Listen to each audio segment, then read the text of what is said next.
Hello everyone, and welcome back to the Midnight Stories.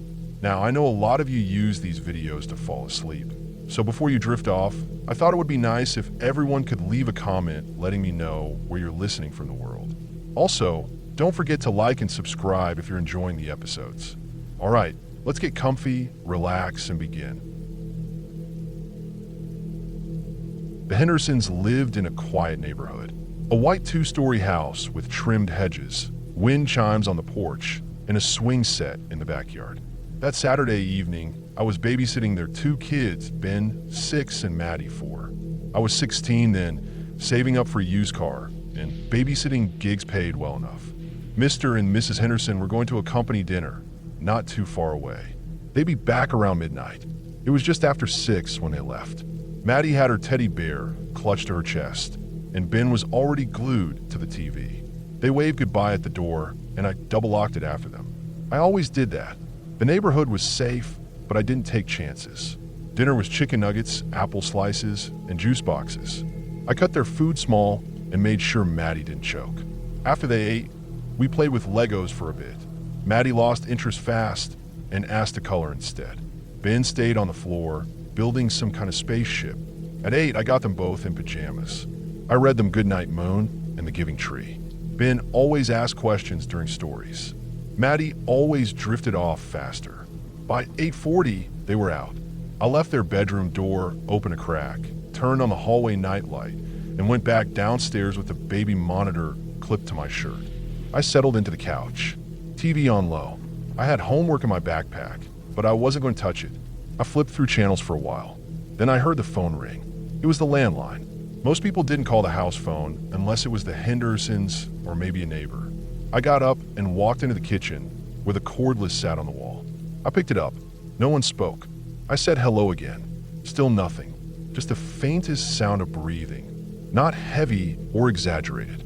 Just there, like someone trying not to be noticed. I hung up. My first thought was telemarketer, but something about the breathing stuck with me. I checked the baby monitor. The kids were fine. Ben had kicked his blanket off. Maddie was curled into a ball. 15 minutes later, the phone rang again. Same number, same nothing, just that breathing.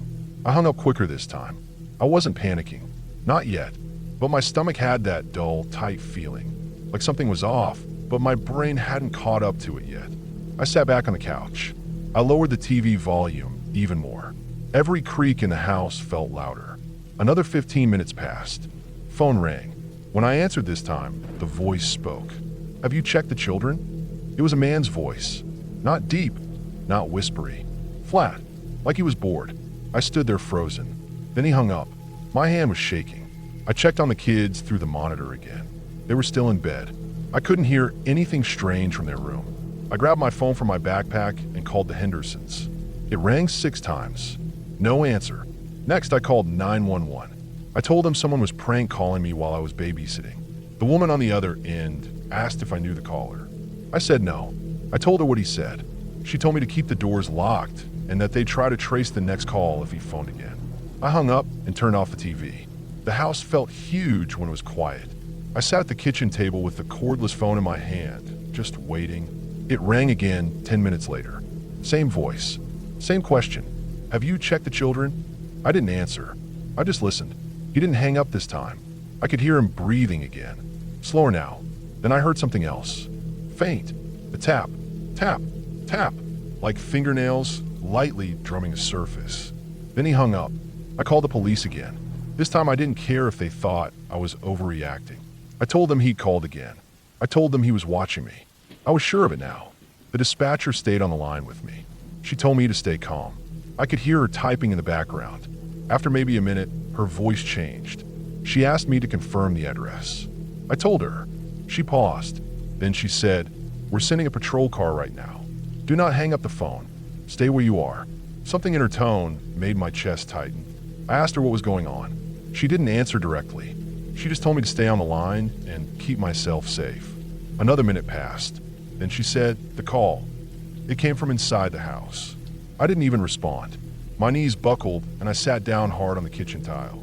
Inside the house, I could feel my throat close up. She kept talking, trying to calm me, but her voice sounded far away. My eyes darted around the kitchen. The pantry door was closed. The laundry room was dark. The garage door was locked. I remembered checking it. I stood up and walked slowly to the stairs. The baby monitor was still on. Ben was snoring lightly. Maddie mumbled something in her sleep. The line with the dispatcher was still open. She was saying the officers were 2 minutes away. I crept up the stairs, step by step, barefoot, so I wouldn't make noise. When I got to the top, I could hear something. A faint click. I stopped breathing. It was coming from the kids' room. I inched closer. The hallway nightlight made everything a weird orange color. The baby monitor caught it first. Static, then a burst of muffled movement. I grabbed the closest thing I could find, a tall metal floor lamp from the hallway. I unplugged it and held it like a bat. Then I opened the kids' door. The room was still. Ben rolled over. Maddie was under her blanket. No one else. I checked the closet. Empty. Under the bed. Nothing. Behind the curtains. Just the window, shut and locked. I was starting to think maybe I'd lost it. Maybe the guy wasn't in the house. Maybe it was just some freak glitch in the phone system. Then I noticed it. The attic hatch in the hallway ceiling. It was slightly ajar. I stood there, holding that lamp, staring up. The hatch was about 10 feet up. The metal pull-string ladder was folded up tight, but the panel was cracked open half an inch. Just enough. The dispatcher was still on the line. I told her what I saw. She told me to get the kids and leave the house. Now, I didn't wait. I went back in, scooped Maddie up in one arm, shook Ben awake with the other. He was groggy, asking what was happening. I didn't answer. I just said, "We're leaving," quietly. I carried Maddie. Ben followed behind me in his pajamas, clutching my hoodie. We went down the stairs slow. I didn't want to make noise. Every creak felt deafening. When we reached the bottom, I went straight to the front door and unlocked it. I yanked it open and ran out with the kids. We made it halfway down the driveway before the patrol car pulled up. 2 officers jumped out. One took the kids. The other walked me back to the porch. I was shaking so hard I could barely speak. I pointed at the attic. They cleared the house room by room. 15 minutes later, one of them came out and said they'd found clear signs someone had been up there. Footprints in the dust, an empty water bottle, candy bar wrappers, and a burner phone. That was how he'd been calling me. He must have been hiding up there the whole time, maybe even before I arrived. There was no attic light, so they had to use flashlights. But they said it looked like he'd made a little spot for himself. A sleeping bag, a small pillow. The back door's lock had fresh scratches. He'd probably slipped in earlier while the Hendersons were getting ready, maybe while they were loading the car. He must have hidden in the attic and waited. He was gone now. They never caught him. The burner phone was wiped. No prints, no name, just that voice. That calm, bored voice. I quit babysitting after that. I kept having dreams of that attic door swinging down in the night, of opening a closet and finding someone standing there, just breathing. The Hendersons installed cameras after that. New locks, even moved a year later. But I'll never forget that night, because someone had been in the house with me, watching me, calling me, waiting.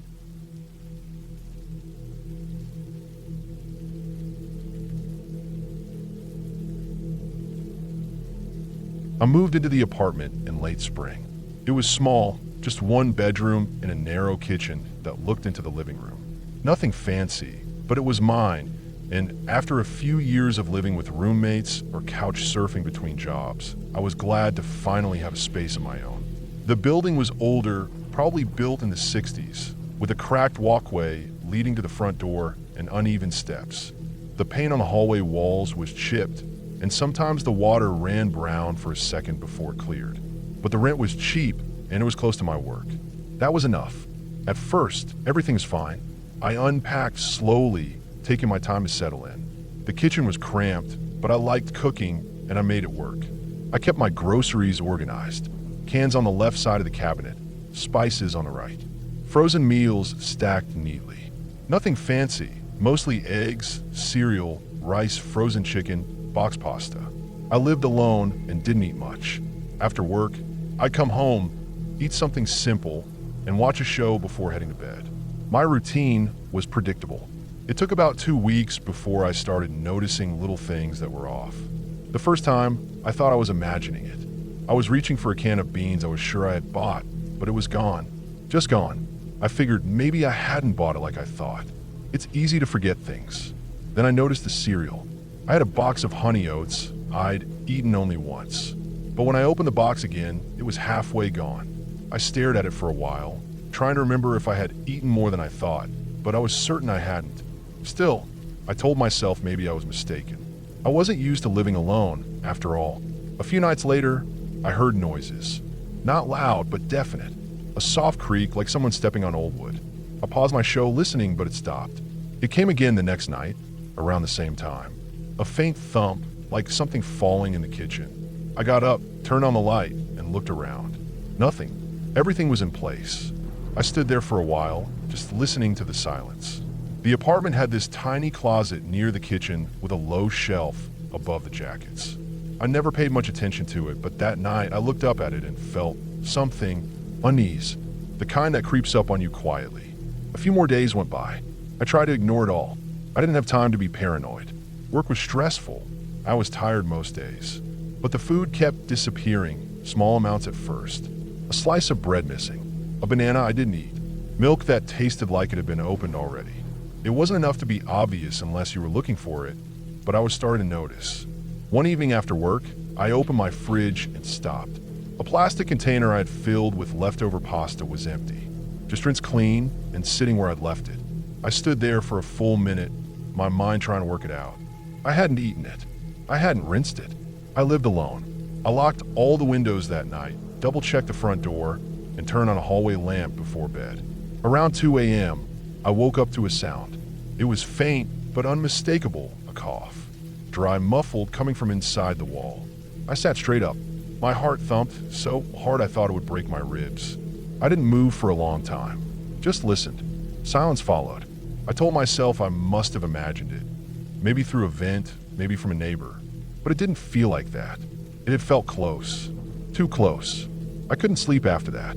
I laid there in the dark, eyes wide, every sound amplified. The apartment seemed to be breathing around me. Creaks, distant hums, faint drips from the bathroom sink. Every hour passed slow. The next morning, I went through the apartment carefully. I opened every cabinet, every drawer, looked behind the shower curtain, under the bed. I stood on a chair to reach that high shelf in the closet by the kitchen. I ran my hand along the wood, knocking slightly. Something sounded hollow. I pressed harder and felt a slight give.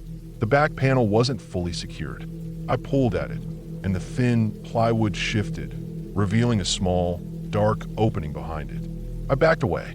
I didn't go in. Not then. I put the panel back and didn't touch it again. The thought that someone might be in there, that they could be watching me, was too much.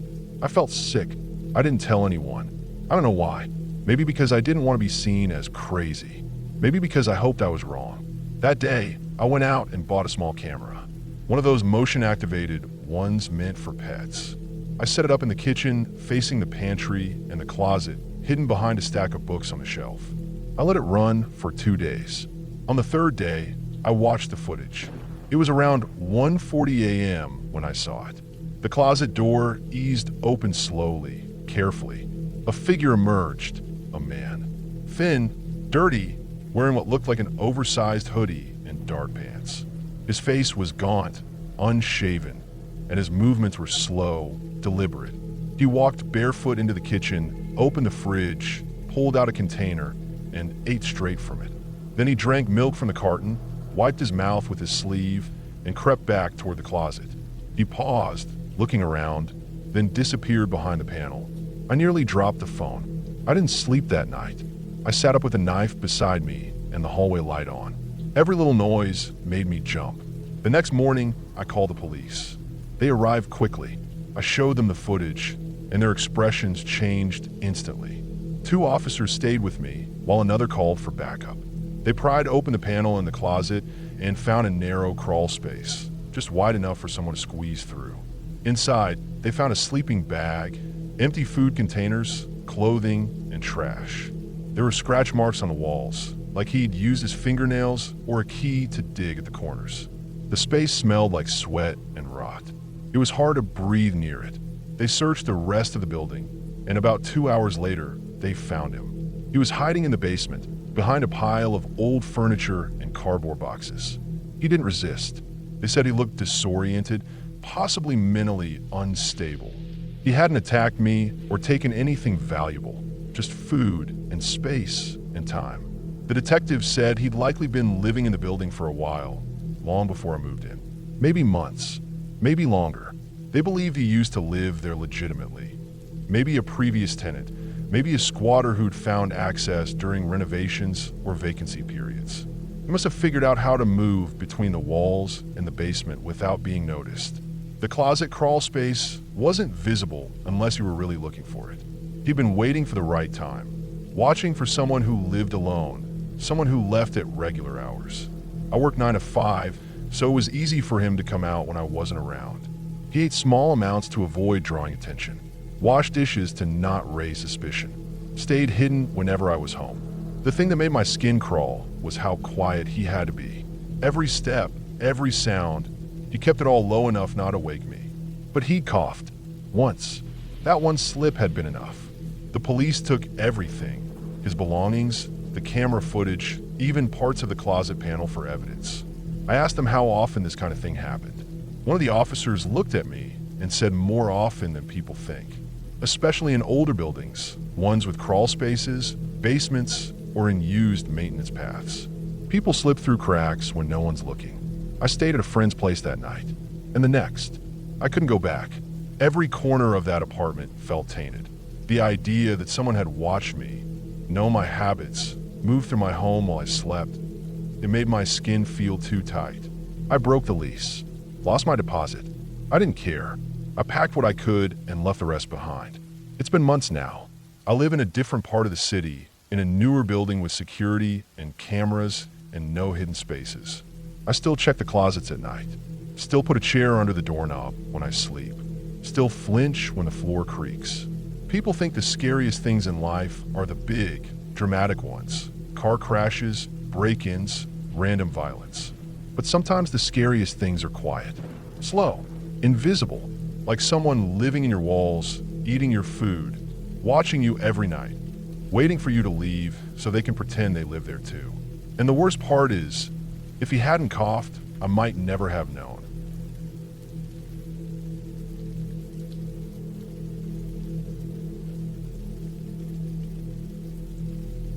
It happened on a cold Friday evening in late October, a day that started just like any other.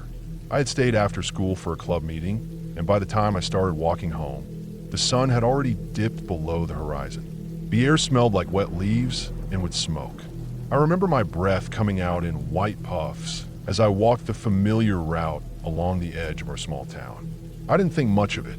My backpack was heavy with books, and my hands were stuffed into the sleeves of my jacket. The sidewalk was empty, the streetlights buzzing softly above. I was only 15 years old. I had taken that same road hundreds of times. It was lined with trees and quiet houses with neat little yards. Some had Halloween decorations up, plastic skeletons, fake spider webs, orange lights. Everything seemed completely normal until I passed the empty lot near the edge of our street, where the sidewalk narrowed and the shadows got deeper.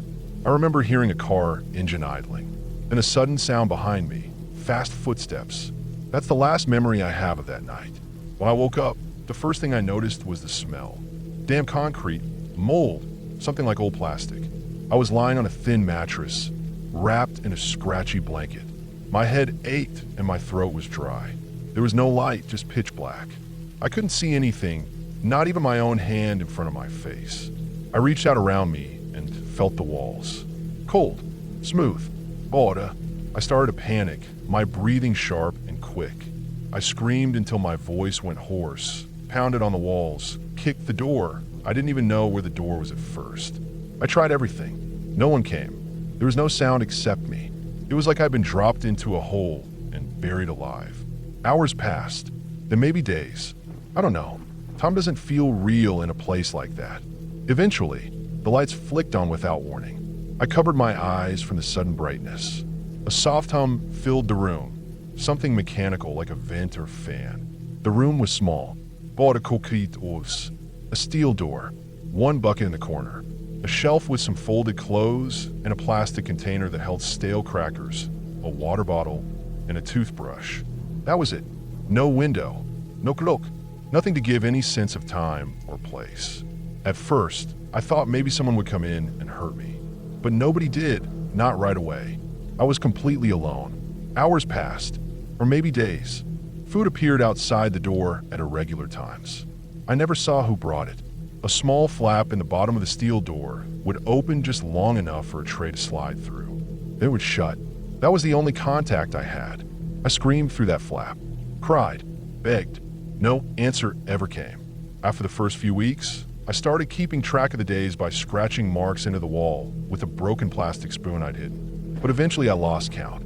I would wake up, eat, lie there, stare at the walls, sleep, repeat.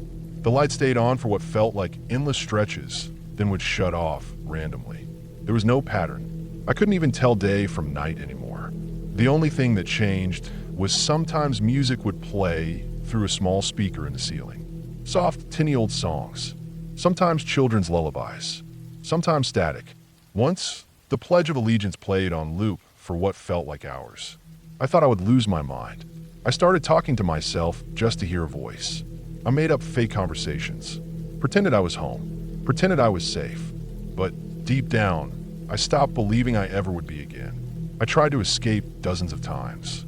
I checked every inch of the walls for cracks. I banged on the door with the food tray. I screamed until my voice was gone. I even tried to starve myself once, hoping someone would have to come in and check on me. They didn't. Food just kept showing up. Sometimes more, sometimes less, sometimes nothing for a day or two. Then it would come again. I lost so much weight I could see every rib and bone in my arms. My hair started falling out in clumps. My fingernails cracked. I was always cold, even when the lights were on. It wasn't just the hunger or loneliness. It was the not knowing who had taken me, why, where I was, if anyone was looking for me, if I was even still in the same state. The thought that broke me over and over was that the world had moved on, that people forgot, that maybe I was already dead to them. Then one day, I heard footsteps, real ones, loud, heavy, coming closer.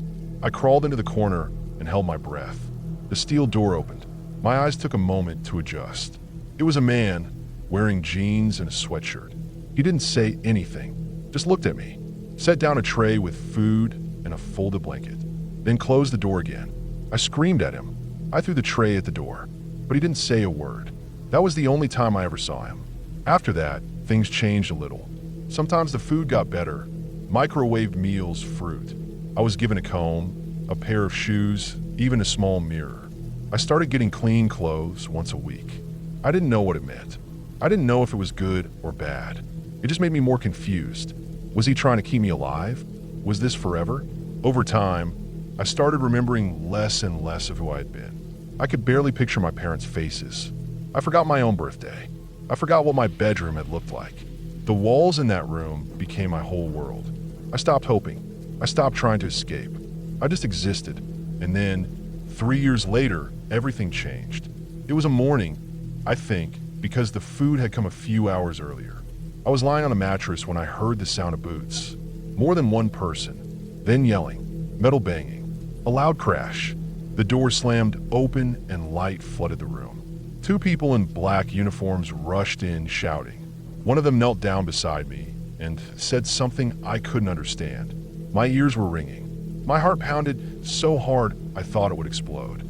I was pulled out of the room into a long hallway, past more doors just like mine.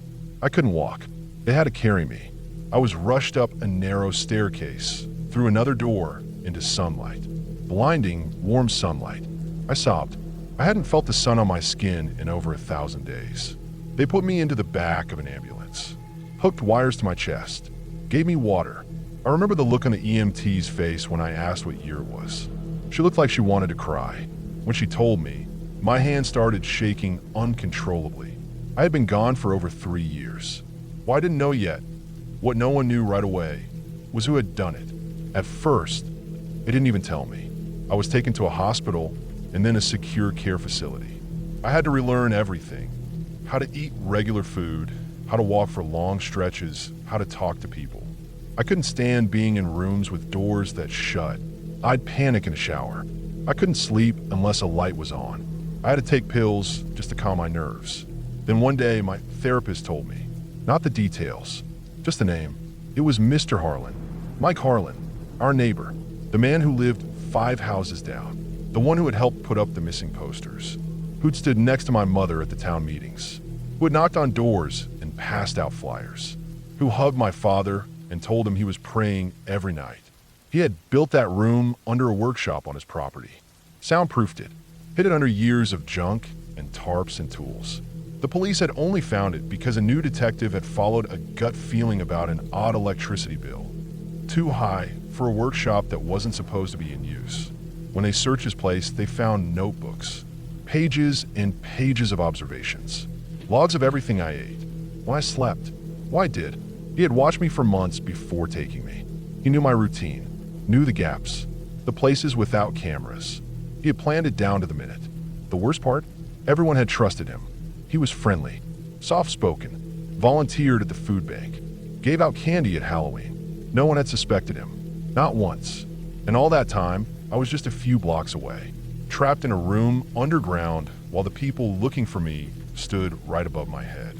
When it all came out, the town couldn't believe it. People wept in court when the evidence was shown. He pleaded not guilty, claimed I had run away and he had rescued me, said I stayed willingly. The jury didn't believe him. He was sentenced to life without parole. But the damage he did to me, to my family, to our community, can't be undone by any sentence. It took a long time to feel like I was part of the world again.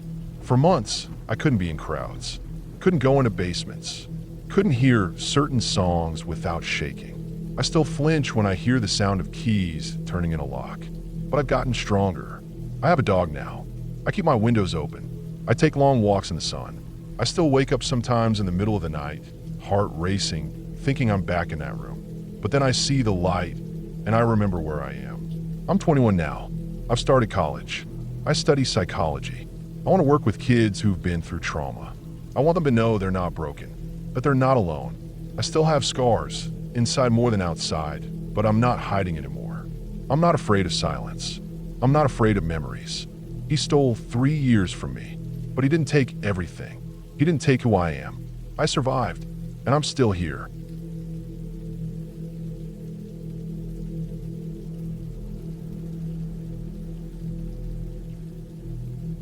I was in my second year of college when I decided to get my own place. I was tired of living in the dorms, sick of the noise, the shared bathrooms, the constant clatter of other people's lives bleeding into mine. I wanted space, quiet, a kitchen that didn't smell like burnt popcorn or instant noodles. But rent wasn't cheap, and I knew I couldn't swing it alone. So I found a small 2-bedroom apartment just a few blocks from campus, tucked behind a row of laundromats and grocery stores. Nothing fancy, but clean and safe. The lease was manageable if I found someone to split it with. I figured it'd be easy. College town, tons of people looking for a place.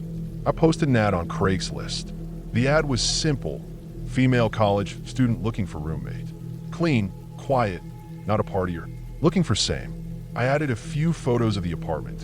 White walls, small living room, decently sized bedrooms, old carpet, but nothing disgusting. The kitchen had this ugly brown linoleum, and the fridge made a low hum, but everything worked. I put my phone number and email at the bottom and hit post. The first few responses were exactly what I expected. Girls my age, a couple grad students, one woman in her 30s who seemed nice but wanted to bring her cat, and I was allergic. Some of the messages were clearly spam. One person asked if I'd be okay with Nudist Tuesdays.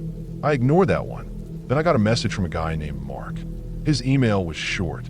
He said he was in his late 20s, recently moved to the area, working part-time while finishing his degree. He didn't mention which school, but said he liked the photos of the place and wanted to come by to see it in person. He didn't sound weird or creepy. His grammar was fine. Nothing stood out. I hesitated. I'd originally imagined another woman, someone I could maybe become friends with, study with sometimes, not feel awkward around. But Mark seemed normal, polite, respectful. I told him he could stop by that weekend. He showed up right on time, Saturday afternoon, wearing jeans and a dark gray hoodie. He was clean-shaven, medium height, brown hair, thin build. The kind of person your eyes slide off of in a crowd. Not ugly, not striking, Just average. I opened the door and gave him a quick tour. He didn't touch anything, didn't make any offhand comments. Just nodded, looked around, said nice once or twice. I showed him the kitchen, the living room, the bathroom, both bedrooms. I told him rent would be due on the first of each month, and that utilities usually ran about $100 each. He said that sounded reasonable. He didn't ask many questions, but seemed interested. Still, something about him made me uneasy. It was subtle, hard to describe. He never smiled. His eyes moved around a lot, not in a nervous way, more like he was scanning things. Like he was checking the corners of the room, the layout, the doors, the windows. When I showed him the hallway closet, he stood in front of it for a second too long before nodding and turning away. I don't know what I expected from the visit. I'd met strangers off Craigslist before, sold an old microwave, bought a used bike. You always feel a little weird around people you don't know. But with Mark, it was different. Not because he did anything wrong. He didn't flirt, didn't get too close, didn't make jokes about sharing a bathroom. But there was something off. Not wrong in an obvious way, just not right. After the tour, he thanked me and said he'd let me know by Monday. I said sure, just shoot me an email. He walked out, and I locked the door behind him. I didn't hear from him again. By Wednesday, I'd already forgotten about him. Another girl had reached out, Jess, a junior from a neighboring college. We hit it off immediately. She moved in the following week, brought a little bookshelf and a tea kettle and some plants she kept on the windowsill. She had an easy laugh and was gone most of the day for her classes and job, and we shared cleaning duties without ever needing to talk about it. It worked. A few months went by. The semester ended. Then another began. Life went on. I never thought about Mark again. Not until the news broke. It was mid-April, a rainy Thursday. I was eating cereal and scrolling through social media when I saw the headline. Man arrested in connection with multiple Craigslist murders. I clicked the link without thinking. It was one of those local news websites full of ads and pop-ups. But the name stopped me cold. Mark Lacey. My cereal spoon hovered over the bowl. I clicked on the video. The news anchor had that serious tone, like she was trying to sound calm, but important. She said Mark Lacey, 29, had been arrested the night before at a motel just outside of town. Police had linked him to at least 4 murders, possibly more. All the victims were women. All had posted ads looking for roommates or tenants. He would respond, meet them, and then disappear. The killings happened days or sometimes weeks later, not always at the time of the meeting. My stomach dropped. I froze. They showed his mugshot. Same brown hair, same eyes, same hoodie, I swear to God. He looked a little rougher now. There were dark circles under his eyes. His hair was messy, but it was him. I stared at the screen, heart pounding. I got up and closed the blind without really knowing why. My hands were cold. I looked over at the front door at the deadbolt. I turned it, even though I knew it was already locked. Just came out of her room a few minutes later, saw the news still playing, and asked what was going on. I told her quietly. She sat down on the armrest of the couch and watched in silence. That night, I didn't sleep. For days, the story unfolded in the news. They found one victim in a storage unit 2 counties over. Another was buried in a shallow grave behind an abandoned property. The third had been missing for months. Her body hadn't even been recovered yet, but her name was released. A college student, like me, like all of them. The police said he used Craigslist to find potential victims, but he didn't kill all of them. Some, like me, he just met and left. The theory was that he'd case the places, check out the layout, the exits, the locks, and then come back later. Maybe when they were alone. Maybe when they least expected it. I kept going over everything. Our short meeting, the way he looked at the closet, the way he studied the windows. I realized he'd never once looked at me when I spoke. Not directly. He looked at the apartment, at the structure. He didn't care about me. Not in a normal way. I was just part of the environment. I remembered something else too. When I showed him the back bedroom, the one I ended up taking for myself, he'd paused at the doorframe. He stood there, quiet, like he was measuring something in his head. Then he'd looked up toward the ceiling and down again and nodded. I thought he was just being polite. Now I wasn't sure. I started checking the windows every night, relocking the doors. Jess noticed, but didn't say anything. She started doing the same. I kept wondering, why didn't he choose me? I don't say that like I wish he had.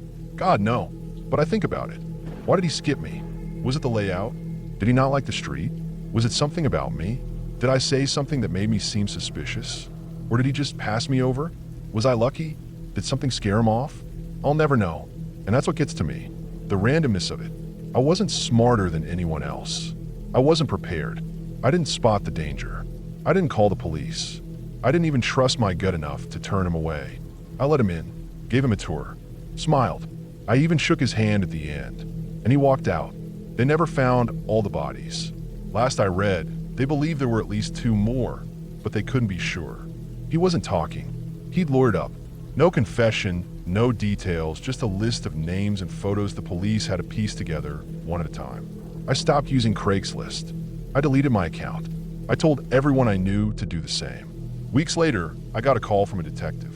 He wanted to ask me a few questions. I told him everything I remembered. He asked if Mark had touched anything. I said no. He asked if he'd asked about my schedule or my roommate's schedule. I said no, not directly. Just general questions. Nothing stood out. He asked if I still lived in the same apartment. I said yes. He paused. Then he told me to be careful. Not in a scary way, just in a way that made me feel small. Exposed. I hung up and sat on the edge of my bed for a long time. I looked around the room. The dresser, the closet, the window with the old blinds, the door that didn't lock quite right unless you pulled it hard, the hallway, the soft of the fridge. I started to wonder if I should move, but I didn't. Ren was good, just was a great roommate, and I told myself it was over. He was in jail, done, locked away, but that didn't stop me from waking up sometimes in the middle of the night, heart pounding, convinced I'd heard footsteps outside the door. It didn't stop me from jumping every time I heard someone knock. It didn't stop the dreams. Not nightmares, exactly. Just memories warped. In one, I open the door again, and he walks past me without a word and sits on the couch. In another, I'm showing him the bedroom, and he turns, shuts the door behind me, and smiles. None of it happened, but it could have, and that's the worst part. It could have.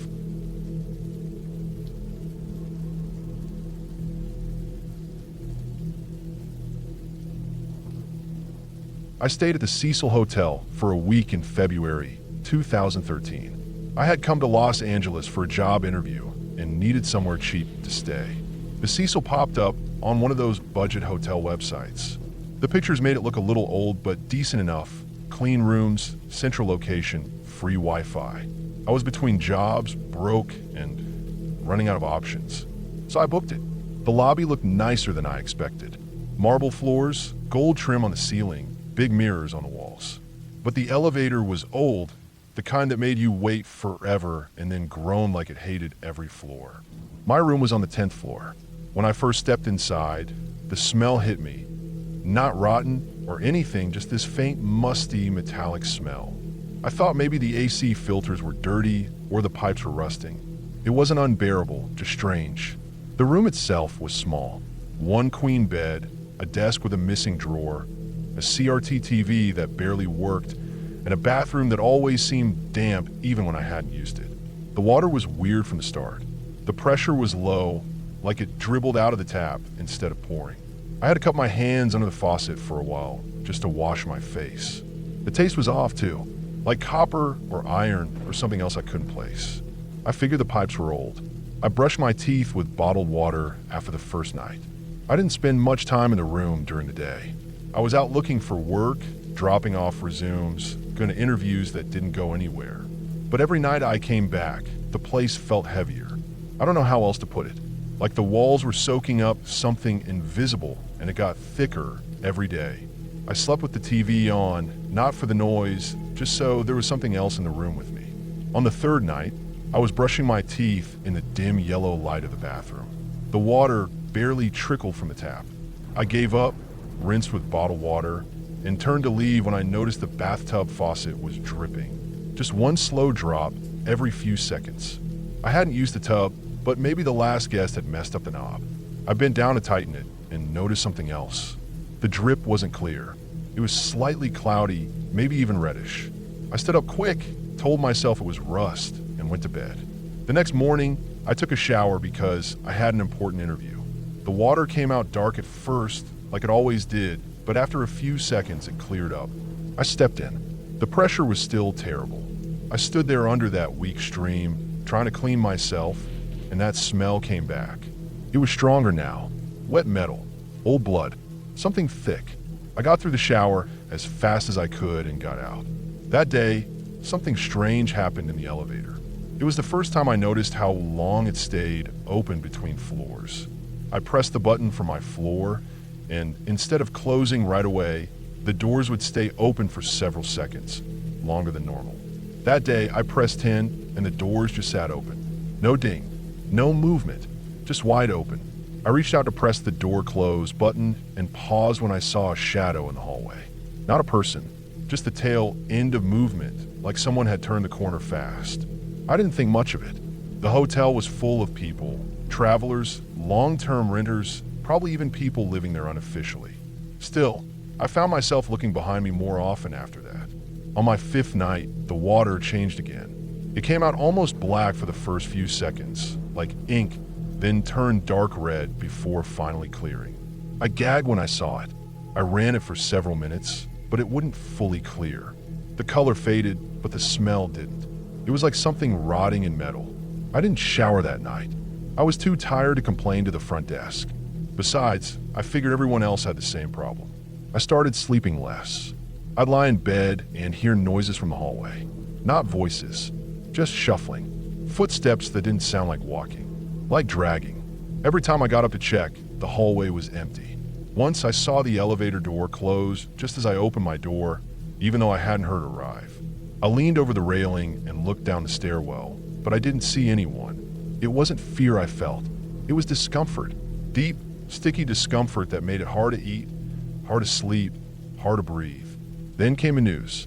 On the morning of my 6th day, I came downstairs to find police officers in the lobby. Some were talking to staff, others to guests. I tried to ask what was going on, but they waved me off. One cop asked if I'd noticed anything unusual with the water. I said yes. Bad pressure, weird color, awful smell. He wrote it down and asked which room I was in.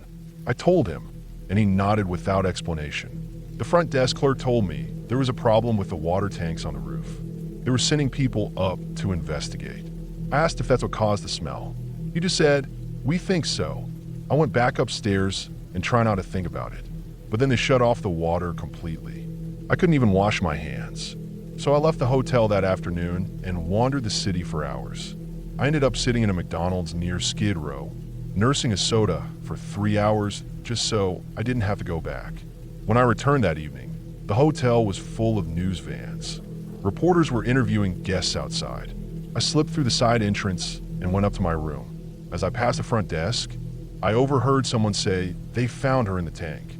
I didn't sleep that night. I sat up in bed with my back against the wall, watching the door. The hallway was louder than usual. People moving around, some crying, others pacing. Around 3 in the morning, I heard the elevator again, but I hadn't heard anyone press the button. I opened my door and looked out. No one, just the sound of the elevator doors creaking open and shut over and over again, like they were stuck. The next morning, I checked out early. I didn't ask questions. I didn't complain about the refund. I just left. Outside, a reporter stopped me and asked if I'd stayed in the hotel. I nodded. He asked if I'd noticed anything strange. I told him the water. That's all. It wasn't until I got home that I found out the full story. Her name was Elisa Lamb, 21 years old, a Canadian student traveling alone. She'd been missing for weeks. The hotel released a security tape from the elevator. It was all over the news. I watched it once. Just once. It showed her acting strange, like she was talking to someone who wasn't there, pushing all the elevator buttons, stepping in and out, hiding in the corner. The elevator doors stayed open the entire time. That same weird delay I'd experienced. She was last seen alive in that video. They found her body in one of the rooftop water tanks. That's what we had been drinking, bathing in, brushing our teeth with. The explanation the police gave didn't answer much. They said there was no evidence of foul play. They ruled it accidental drowning. Said she climbed into the tank herself.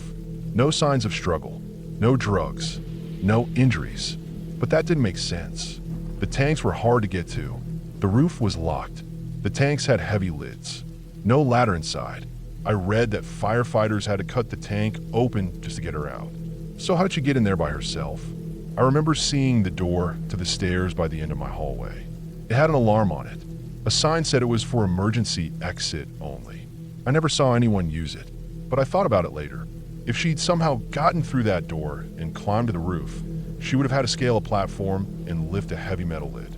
Then what? Just slipped in and drowned? It didn't feel right. I read online that people had theories. Some said she had a psychotic episode. Others said she was on something the toxicology report missed. Some even claimed she was being chased. But no one had answers. Just that footage, grainy, silent, strange. The weeks after, I kept thinking about things. The elevator delay, the watercolor, the smell, the heavy feeling in the room. I didn't believe in ghosts. Still don't. But something was wrong in that place. Something deeply wrong. The worst part wasn't realizing I'd been using that water. It wasn't even the idea of her floating in that tank above me. It was knowing she was there the entire time I stayed. Those tanks were huge, sealed, isolated. No one thought to check them until the water got so bad people complained. And even then it took days. I kept wondering if she was alive when I checked in. Maybe even the day after. That's what stuck with me. After I left LA, I never stayed in a hotel above the 5th floor again. I always checked the water before using it. I never ignored weird smells, weird sounds, or weird feelings in a room.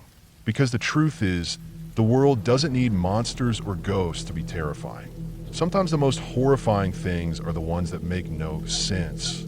Things that happen in real buildings, with real people, where no one can explain what went wrong. Elisa Lamb's death was real. I slept 10 floors below her body. I drank from the same pipes that fed the tank she floated in. And to this day, no one can tell me how she got up there. Not really. I don't think about her every day. But when I do, it's always the same thought. She didn't belong in that tank. And something put her there.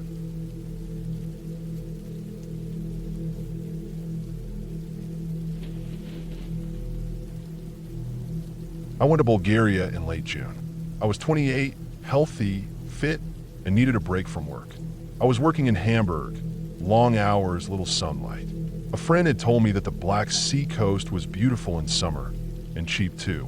So I booked a one-way ticket, packed light, and told my mom I'd be back before the end of July.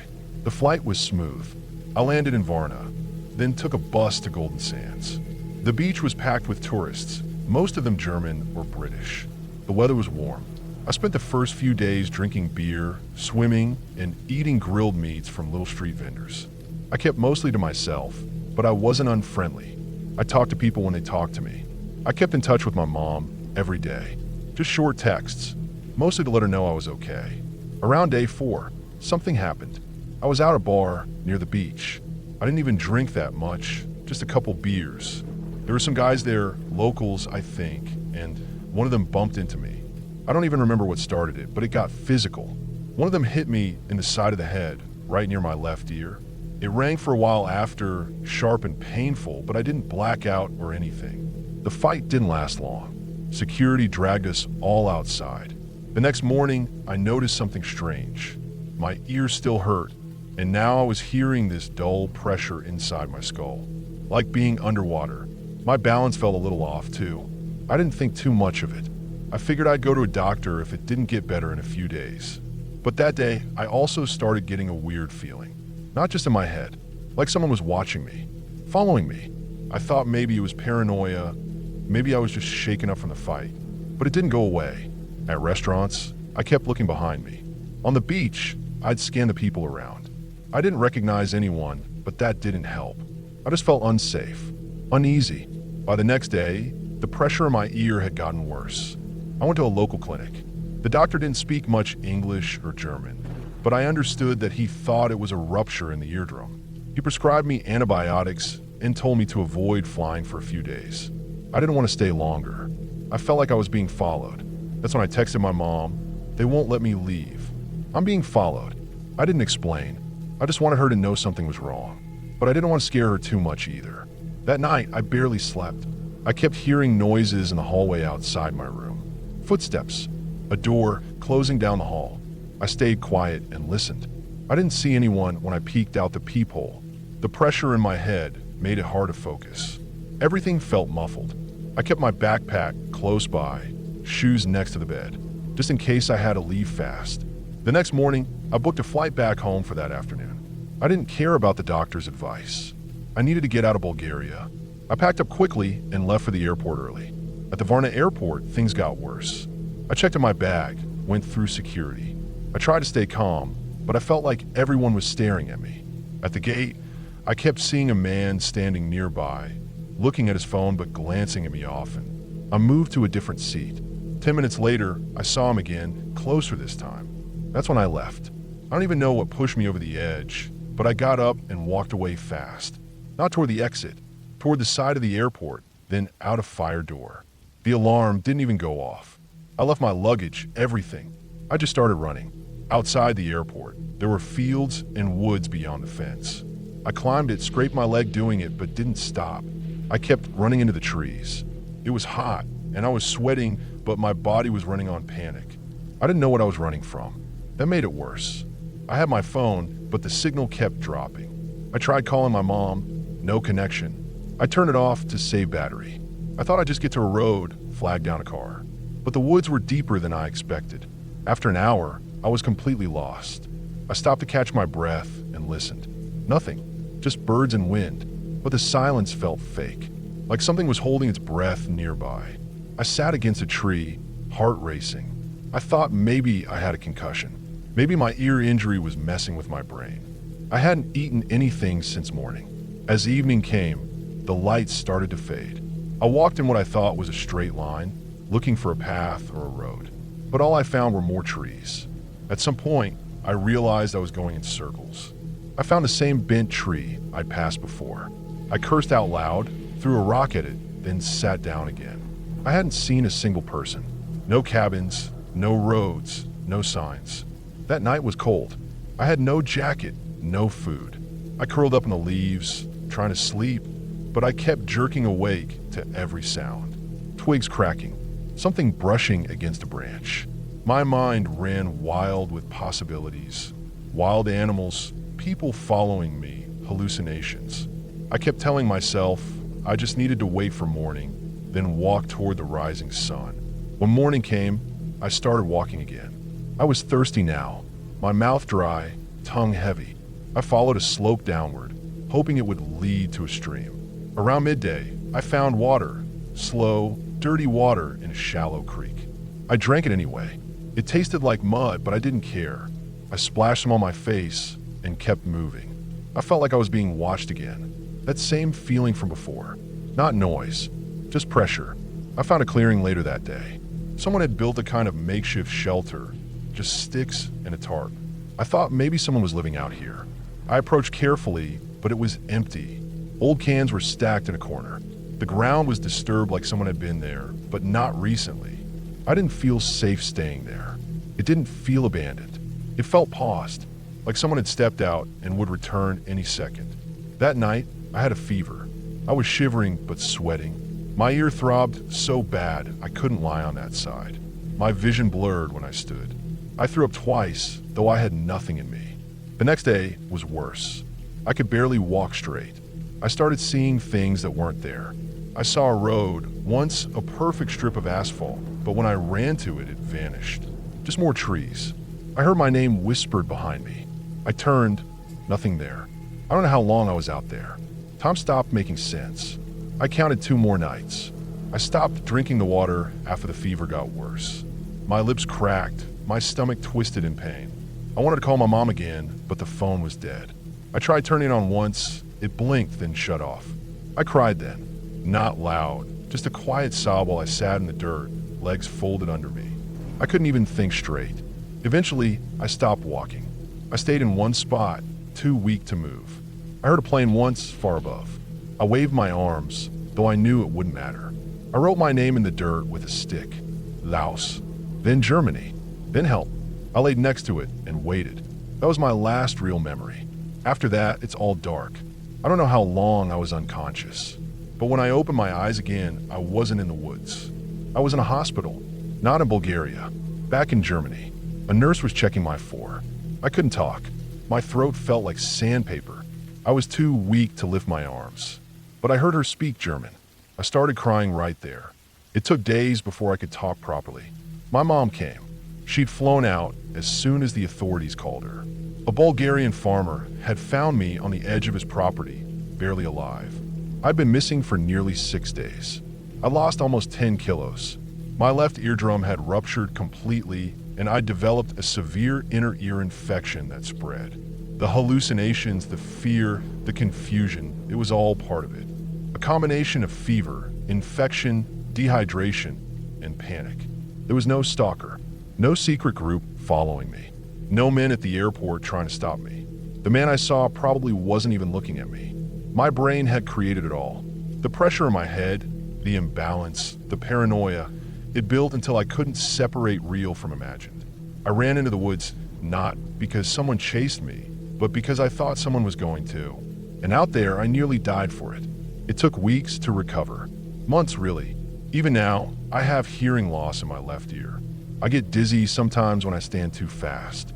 But the worst of it, the part that still wakes me up some nights, is how real it all felt. How deeply convinced I was that I was being hunted. How quickly I lost touch with the world I knew. I don't travel alone anymore. I don't go anywhere without checking where the nearest hospital is. And I haven't touched alcohol since. People still ask me what happened in Bulgaria. Most think I was attacked or kidnapped. I don't correct them. The truth is worse in a way. I lost myself out there, not to someone else, but to my own mind. And if that farmer hadn't found me when he did, I wouldn't be here to tell this story.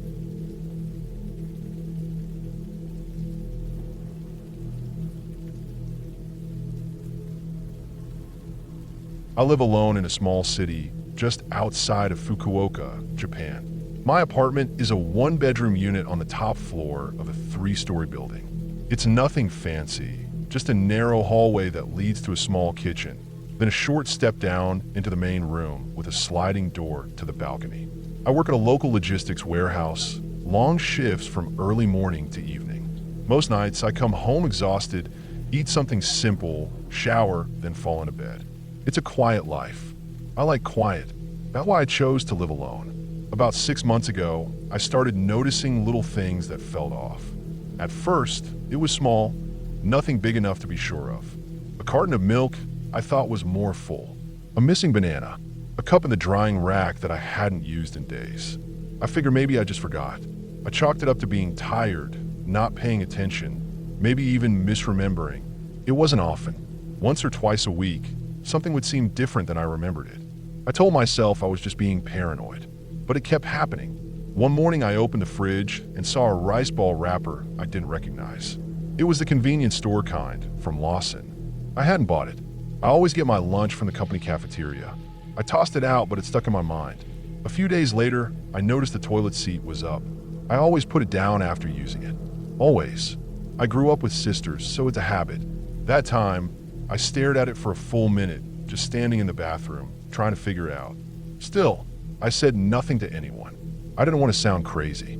I started locking my bedroom door at night, just to be safe. I know how that sounds, like a man afraid in his own home. But I couldn't help it. Something about the way things felt every time I came home, like the air was slightly warmer than it should be, or like the light was just a little off from how I'd left it. I wasn't sleeping well. I kept dreaming that I was being watched. Not harmed, just watched. Then one weekend, I stayed home the entire time. 2 full days and nothing happened. Nothing was out of place. Everything stayed exactly how I left it. That was the first time I really started to believe that maybe someone was getting in when I was gone. The locks weren't broken. The windows were secure. I started checking every possible entry point. Nothing showed signs of forced access. I even thought maybe someone had made a copy of my key, but I couldn't think of how. I don't lose things. I'd never had a break-in. That's when I decided to buy a small hidden camera. I ordered it online, one of those tiny ones with night vision and motion detection.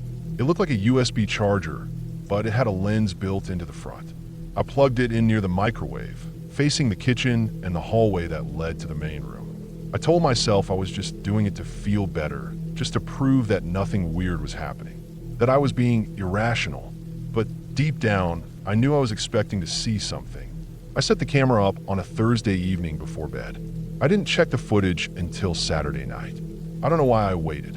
Part of me was afraid of what I might find. But that night, after dinner, I sat down at my desk and connected the camera to my laptop. It had recorded 3 days worth of clips, triggered only by motion. Most of them were just me walking around in the morning or coming home from work. I fast-forwarded through them, and I saw something that made me stop. It was from Friday, around 2:18 a.m. The clip started with a long stretch of darkness. Then movement. From the top of the frame, a square outline appeared, a shadow in the ceiling. I stared, confused, until I realized what it was. The attic hatch. I never used it. It was one of those small square doors in the ceiling with a recessed handle you could pull down. I'd only looked up at it once when I first moved in. It led to a crawl space, maybe big enough to store a suitcase or two. I didn't even own a ladder tall enough to reach it, but in the footage I saw it open. Slowly, then a leg came down, a woman's leg, barefoot. She moved so carefully, like she'd done it 100 times. She climbed down, landing softly in the hallway. She was wearing an oversized t-shirt and loose pants. Her hair was tied back. She walked straight to the kitchen, like she belonged there. She opened the fridge, took out a carton of juice, and drank straight from it. Then she opened the cabinet and pulled out a bag of chips. She walked into the main room, sat on the floor, and turned on the TV. The volume was low, but she settled in like it was her home. She watched for about 20 minutes. Then she got up, went back to the kitchen, cleaned up after herself. She even wiped down the counter and climbed back into the ceiling. I watched the clip 3 times. My heart was pounding so hard I felt dizzy. My mouth had gone dry. I was breathing like I just run somewhere. I had a stranger living in my ceiling. For a while, I just sat there. I didn't move. I couldn't even close the laptop. I kept looking at her face, trying to remember if I'd ever seen her before. I hadn't. Not in the building, not in the neighborhood. I didn't know who she was or how long she'd been there. I clicked through more clips. She came down again the next night, Friday, around the same time. Did the same things. Ate quietly. Watched a bit of TV, then disappeared into the ceiling again. It was like she'd made a routine of it. I didn't sleep that night. I turned every light on in the apartment and sat on the couch with a kitchen knife in my hand, staring up at the ceiling hatch. Every sound made me jump. I kept imagining what would happen if she came down and saw me awake. At 2:14 a.m., I heard the faintest creak above me. I held my breath. Then nothing. Just silence. I stayed up until sunrise. When the light finally came through the balcony window, I started shaking. I couldn't stay there. I left and went to a nearby manga cafe and stayed there for the whole day. I didn't know what to do. Call the police? What would I even say? I decided to go to the building manager first. His office was on the first floor. I told him I thought someone had gotten into my apartment. He looked surprised. He said no one else had a key. I didn't tell him about the footage. I just asked if there was any way someone could access the attic space. He said the attic in each unit wasn't connected. It was sealed off per apartment, but the roof had a small access door for maintenance workers. He agreed to come up with me and check it out. When we got to my apartment, I unlocked the door and let him in. I pointed at the hatch. He looked up, then got a stepladder from the utility closet in the hallway. He pushed open the hatch and looked inside with a flashlight. Then he froze. He called out quietly, asking me to hand him his phone. I did. He whispered something into it, probably calling the police. Then he climbed up. I heard movement, a rustle, something shifting. He came down with his face pale and tight. "She's up there," he said. The police came about 20 minutes later. They didn't go in right away. 2 officers waited below while another one climbed up. I stayed outside, pacing on the walkway outside my door. They brought her down in handcuffs. She didn't scream. She didn't fight. She looked small, calm, almost tired. Her clothes were dirty. Her eyes were sunken. She looked like someone who had lived in the dark for a long time. They found a sleeping bag, a few small bags of food, some water bottles, and a plastic box where she had stored wrappers and waste. She had been up there for at least 2 months, maybe longer. She hadn't brought much with her. No electronics, nothing personal except a photo of an old man in a hospital bed. That was the only clue. Later, I found out that she had once lived in the same building, years ago. Her father had passed away, and she had no job, no income. She'd been evicted. She came back one night, found the attic door unlocked on the roof, and started living there in secret. She moved from unit to unit whenever one was empty or being renovated. When I moved in, she must have decided to stay hidden. The cops said it wasn't the first time something like that had happened. In dense cities with tight housing and limited security, some people found ways to slip between the cracks. People desperate enough to live unnoticed. They charged her with trespassing, theft, and unlawful entry. She didn't deny anything. She just said she had nowhere else to go. I changed apartments after that. I didn't want to stay there another night. I kept the camera footage for a while, but eventually deleted it. I couldn't bring myself to watch it again. For weeks afterward, I kept looking up at ceilings, in stores, in stairwells, in friends' homes. I kept thinking about how easy it had been for her, how quiet she'd been, how she'd lived just feet above me, night after night. I don't live on the top floor anymore. And now, every time I move into a new place, the first thing I do is check the attic. Every corner, every vent, every inch of ceiling space. Because I know now, for sure, that sometimes we're not as alone as we think.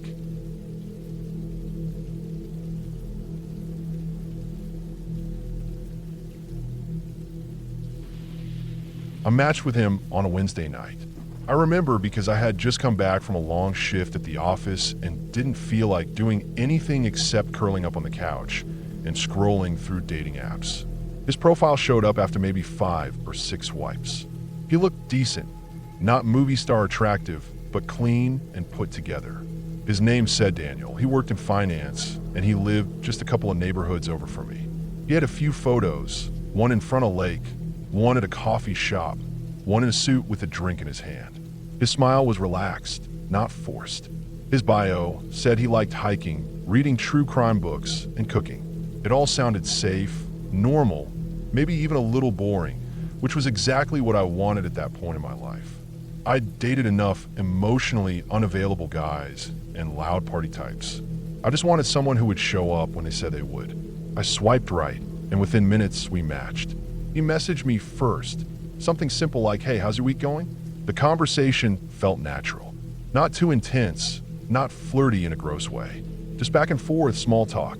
He told me he'd grown up in the area, went to school up north, came back to be closer to family. I told him about my job in marketing, about my new apartment, about how I spent my weekends mostly reading or baking or going on walks alone. He seemed genuinely interested in the small things, like the kind of books I liked or how I made my coffee in the morning. Over the next few days, we kept talking. Every morning, there'd be a good morning message. Every night, a sleep well. It felt stable. We didn't jump into anything too fast. We took our time. After about a week of texting, he asked if I wanted to grab coffee that Saturday. Not dinner, not drinks, just coffee at a quiet place in the late morning. We met at a small cafe tucked into a corner of a tree-lined street. It was warm that day, sunny, but not too hot. I got there early, sat by the window, and waited. He walked in wearing jeans and a light gray t-shirt, sunglasses on his head. In person, he looked a little older than his photos, maybe by 2 or 3 years, but still him. We hugged awkwardly and sat down. He ordered an iced latte, I got a cappuccino, and we talked for about an hour. I remember how calm he seemed. He didn't fidget or ramble. He listened. He asked questions. He had that kind of voice you could play in the background while falling asleep. Not dull, just soft. He said he had a sister who lived in Oregon, a mom in assisted living, a dog that had passed last year. All of it made sense. Nothing sounded weird or off. We left after an hour and walked a bit through the neighborhood. At one point, we passed a bookstore and he asked if I wanted to go in. We browsed for a while. He picked up a copy of a crime novel I'd read recently and asked if it was good. I said yes, and he bought it. That stuck with me for some reason. It felt thoughtful. After that, we texted less often but still regularly. He said he was going on a work trip the following week, some conference in Dallas, and wouldn't be as available. That week, he checked in a couple of times, sent a photo from his hotel room, a blurry pic of the skyline. Nothing romantic, just updates. Then, slowly, the messages stopped. I sent him a few. Nothing needy, just, "Hey, how's the trip?" Or, "Hope your week's going okay." No response. I gave a few days. Still nothing. I figured he'd lost interest. It wasn't the first time that it happened to me, and probably not the last. It didn't hurt much, mostly just confused me. After a week, I tried to look him up again on the app. His profile was gone, deleted or unmatched. I checked Instagram using his first name and the company he'd told me he worked at. Nothing came up. Not a single photo, not a LinkedIn profile, nothing. That's when I started to feel weird. Not scared, not yet, just unsettled. I sat at my desk one night after work and opened my laptop. I Googled his full name, Daniel H., the last name he'd given me. No results matched his face. I tried image search. Still nothing. I looked up the company he said he worked at. I checked their staff directory. No one with that name. I told myself maybe he used a fake name on the app. People do that, I guess. Maybe he didn't want co-workers to find him. Maybe he had a bad breakup and didn't want an ex snooping. 100 reasons. But a part of me didn't buy it. About a month passed. I stopped thinking about it as much. Life went on, work, errands, laundry bills. The usual rhythm of boring adulthood. Then, one Friday night, I was folding laundry on the couch with the TV playing in the background. The local news was on. I wasn't really paying attention until I heard the words dating app and murder. I looked up. They were showing a photo of a man. My stomach flipped. It was him. Same face. Same haircut. Same casual smile. But the name on the screen was different. Completely different. First and last. The news anchor said his real name was Patrick something. I didn't even hear the last name because my ears were ringing. He'd been arrested that morning in connection with the murder of a woman in another city, not far from here.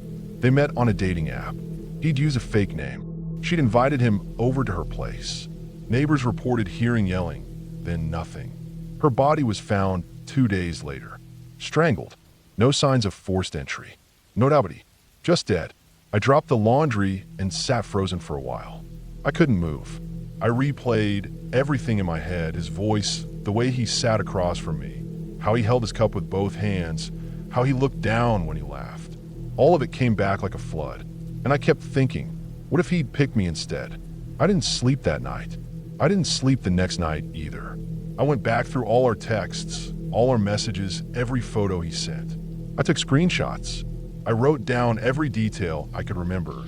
What time we met, what he wore, what he said about his job, his family, the book he bought. On Monday morning, I called the police. I wasn't sure what to say, so I just said the truth. I had met him. He used a fake name. We went out once. He ghosted me. I'd seen him on the news. They transferred me to a detective.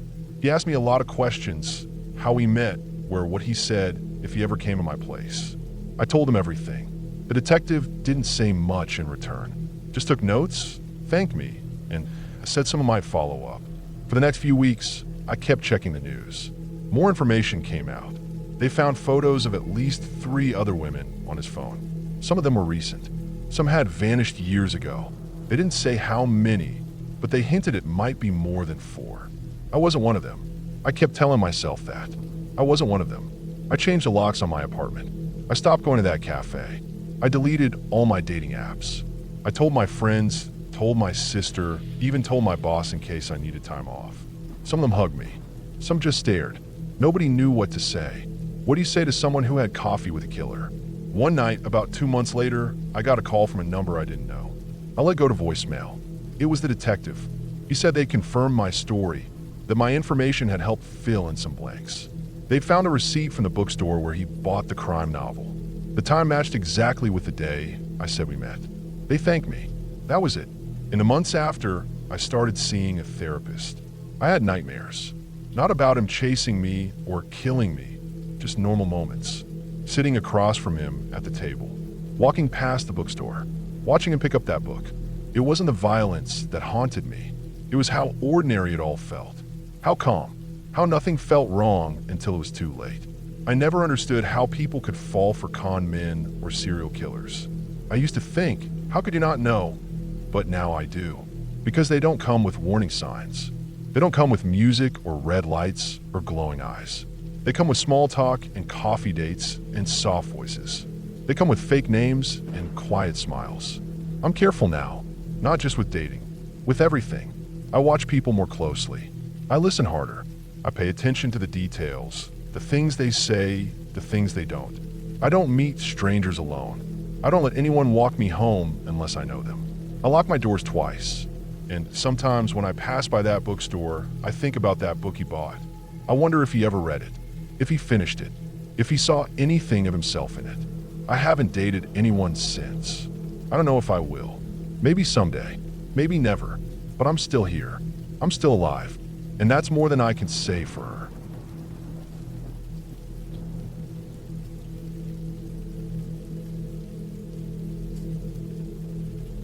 I was 18 and restless when I left home for good. I didn't have much with me. Just a canvas backpack stuffed with some clothes, a toothbrush, my wallet with $63 in it, and a frayed map that I folded and unfolded more than I used. I wasn't running from anything dramatic. No abuse, no huge fight with my parents. I just didn't want to stay in a small town where every face knew mine and every day looked like the one before. I wanted something bigger, something different. I figured I'd hitchhike across the country and see where I landed. By the time I hit the outskirts of Oklahoma City, I was sunburned, tired, and hadn't eaten anything except gas station snacks in 2 days. I've been picked up by all kinds of people so far. An old man in a rusted sedan who chain-smoked the whole ride, a nervous college kid who drove like the brakes didn't work, even a couple who made me sit in the back with their dog. But no one had felt dangerous, just weird or tired or curious. It was early evening when I first saw the truck. It was parked on the shoulder of a long stretch of highway, hazards blinking like it was waiting. The cab was long and silver, with a red stripe running down the side. The trailer was one of those boxy ones. Nothing fancy, just plain white. A guy was leaning against the grill, arms folded like he had all the time in the world. He saw me walking and waved. I hesitated. Something about the way he smiled didn't feel right. It wasn't big or friendly, just small, tight, like he was trying to keep something behind his teeth. But I was hungry, and it was getting dark, and the sun was bleeding out across the asphalt like someone had slashed the sky open. So I waved back and walked up. He didn't ask many questions, just said he was heading toward Texas, that he could take me as far as Dallas. His voice was slow dry, not exactly friendly, but not aggressive either. Just flat. He looked to be in his 40s. Clean shaven, dark hair with gray at the temples. The lines on his face looked permanent, carved in by long hours and long roads. He wore jeans, a tucked-in flannel, and a belt with a big silver buckle. He had on scuffed cowboy boots. I climbed in. The inside of the cab smelled like old coffee, plastic, and something I couldn't place, faint metallic. The seat was cracked and sticky. A small cooler sat between us. The dash was cluttered with candy wrappers, crumpled receipts, and a cracked Polaroid of a woman whose smile didn't reach her eyes. He introduced himself as Bob. Not Robert, just Bob. The ride started normal enough. He didn't talk much. He didn't play music either. Just the sound of the tires humming along the highway and the occasional rattle from somewhere in the back. I asked him once what was in the trailer, and he said tools. Just tools. The sun dipped below the horizon, and the dark came fast. Bob flicked on the cab lights, and everything inside glowed a weak yellow. I noticed then that the doors didn't have handles on the inside, just smooth metal where they should have been. I didn't say anything. We stopped at a small truck stop around midnight. It was one of those places that looked like it hadn't been updated since the 70s. Dim lights, sticky floors, a few dusty racks of snacks, and a couple of vending machines that half worked. I told Bob I was going to grab a sandwich and use the bathroom. He nodded and handed me a $10 bill. Said he'd wait. In the bathroom, I stood in front of the sink and stared at my face in the mirror. My eyes looked sunken. My skin looked dull. My lips were cracked. I thought about calling someone, but I didn't have anyone to call. Not really. I splashed cold water on my face and went back out. Bob was at the counter buying a coffee. He saw me and smiled again. That tight-lipped stretch, and we walked back to the truck. That night, I couldn't sleep. The cab had a sleeper bunk in the back, and Bob told me I could use it while he drove. I climbed in, pulled a blanket over myself, and pretended to drift off. But I didn't. I just stared at the ceiling, listening. He talked to himself when he thought I was asleep. Not full conversations, just phrases, bits and pieces, words like obedient and clean up and deserved it. Sometimes he laughed, but it was quiet and forced, like he was trying to push it out. Around 2 a.m., we pulled off the main road. I felt the shift in speed, the tilt of the truck as it turned off the highway onto some gravel path. I sat up slowly and looked out the curtain. We were heading down a narrow, tree-lined road. No lights, no signs. I asked where we were going. He didn't answer. The truck stopped, and he got out. I waited. Then the passenger door opened from the outside, and he motioned for me to get out. Said he needed help with something in the back. He had a flashlight in one hand, and the other was resting on his belt. I got out. The night was heavy, quiet, the kind of quiet that makes your ears ring. The flashlight beam danced over dirt and grass and trees that looked like they were leaning in to listen. He walked to the back of the trailer and unlocked it. Inside, it wasn't full of tools.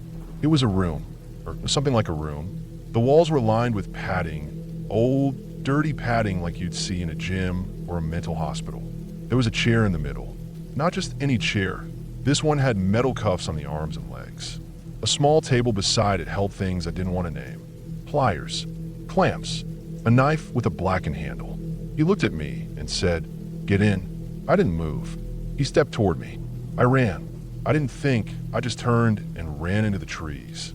The flashlight beam swung wildly behind me, then the sound of heavy boots crunching leaves. He didn't yell. He didn't say a word. Just chased. I tripped, fell, got back up. My lungs felt like they were filling with ash. My legs burned. My hands bled from grabbing at branches. I don't know how long I ran. Long enough that the sound of his steps faded. Long enough that I couldn't hear anything but my own heart pounding and the blood rushing in my ears. Eventually, I collapsed behind a fallen tree and didn't move. The woods were cold. I didn't sleep, not really. I just shivered and listened and waited for light. When morning came, I found a road. A real road. A two-lane strip of asphalt with faded lines and a ditch on either side. I walked for hours until I saw a gas station. A big one. With people. I told the clerk everything. Or most of it. Enough to make her call the police. They didn't believe me at first. They thought I was making it up or had been hallucinating. But when they finally drove out to the woods, they found the truck. It was empty. No sign of Bob. But the trailer matched what I described. The chair. The cuffs. The tools. There was even blood, dried and dark, on the padding and floor. They put out an alert. Said his real name was Robert Ben Rhodes. That he'd been wanted before. That there were bodies. Girls. Some still missing. That he'd been driving cross-country for years. Picking up hitchhikers, travelers, people like me. They caught him a few weeks later during a routine traffic stop. The trooper pulled him over for a broken taillight. Found a girl in the back. Chained. Barely alive. She told them everything. They arrested him. He confessed to more than I wanted to know. He's in prison now. Life sentence. No parole. People still ask me if I ever healed from it. I don't know what to say. I still see his face in my sleep sometimes. That tight smile. That cap. That trailer. I don't hitchhike anymore. I don't sleep with my back to the door. I don't trust quiet men. I moved on, sort of. I live in a small apartment in a city where people don't look at each other. I have a job that keeps my hands busy and my head quiet. I keep the lights on at night. I carry a knife in my boot. Sometimes when I hear a big rig pass outside, I freeze. But I'm alive, and I never got in another truck again.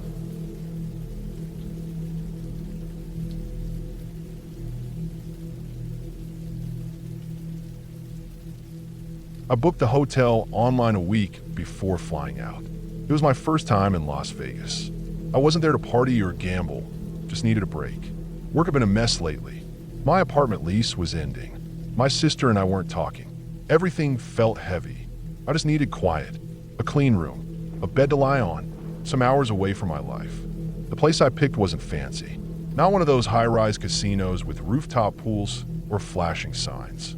It was a mid-range hotel a little off the main strip. Affordable, decent reviews. Pictures looked clean enough. Simple white bedding, neutral colored carpet, and a small kitchenette. That was enough for me. I landed late. My flight was delayed twice, and my phone battery was at 2% when I finally got my luggage. By the time I got to the hotel, I was exhausted. The lobby was small, quiet. A woman at the desk handed me my key card. I don't remember her face. I just remember how quiet it all felt. The carpeted hallway muffled every footstep. Room 325.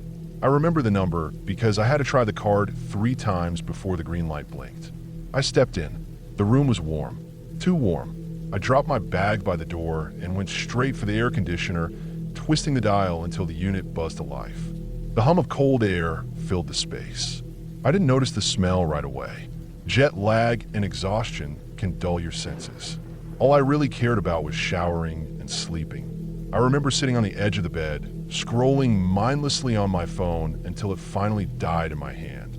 The room wasn't awful, just worn. Slight stain on the carpet near the door. Chips in the paint. The kind of small damage hotels stop noticing after a while.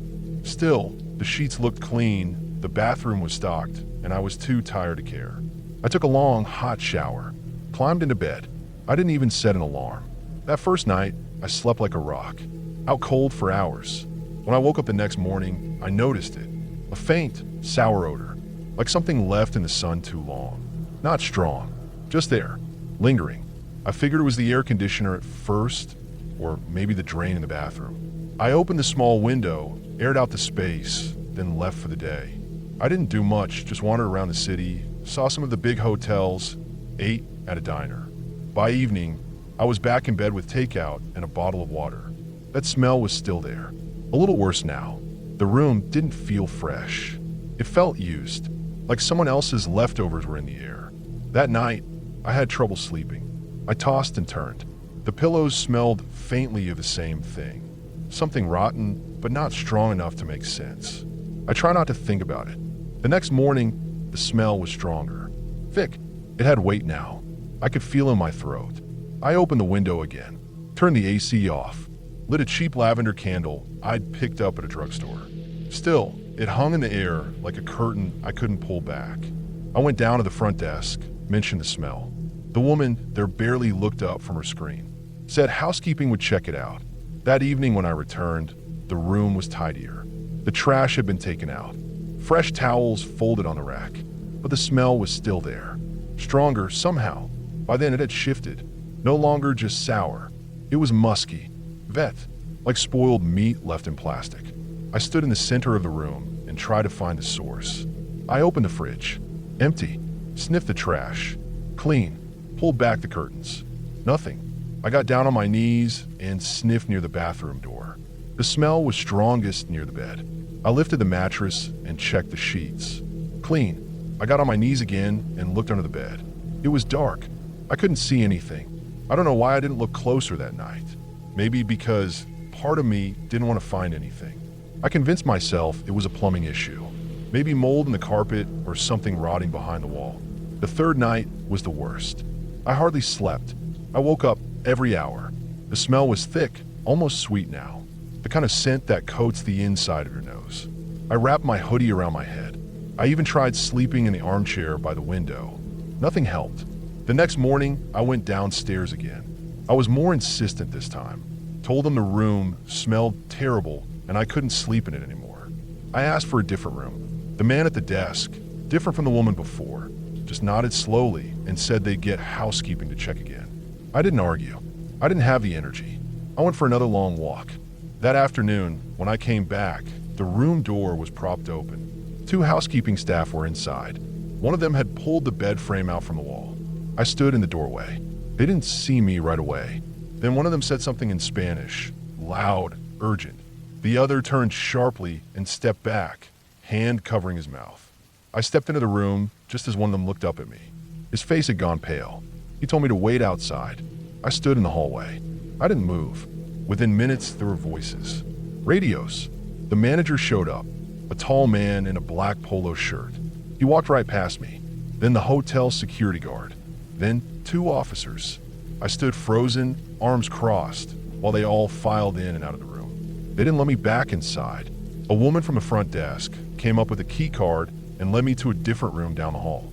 Room 337. I still remember it. I didn't ask questions. I didn't want to. My hands were shaking as I rolled my suitcase down the hallway. Inside the new room, I sat on the edge of the bed and stared at the floor.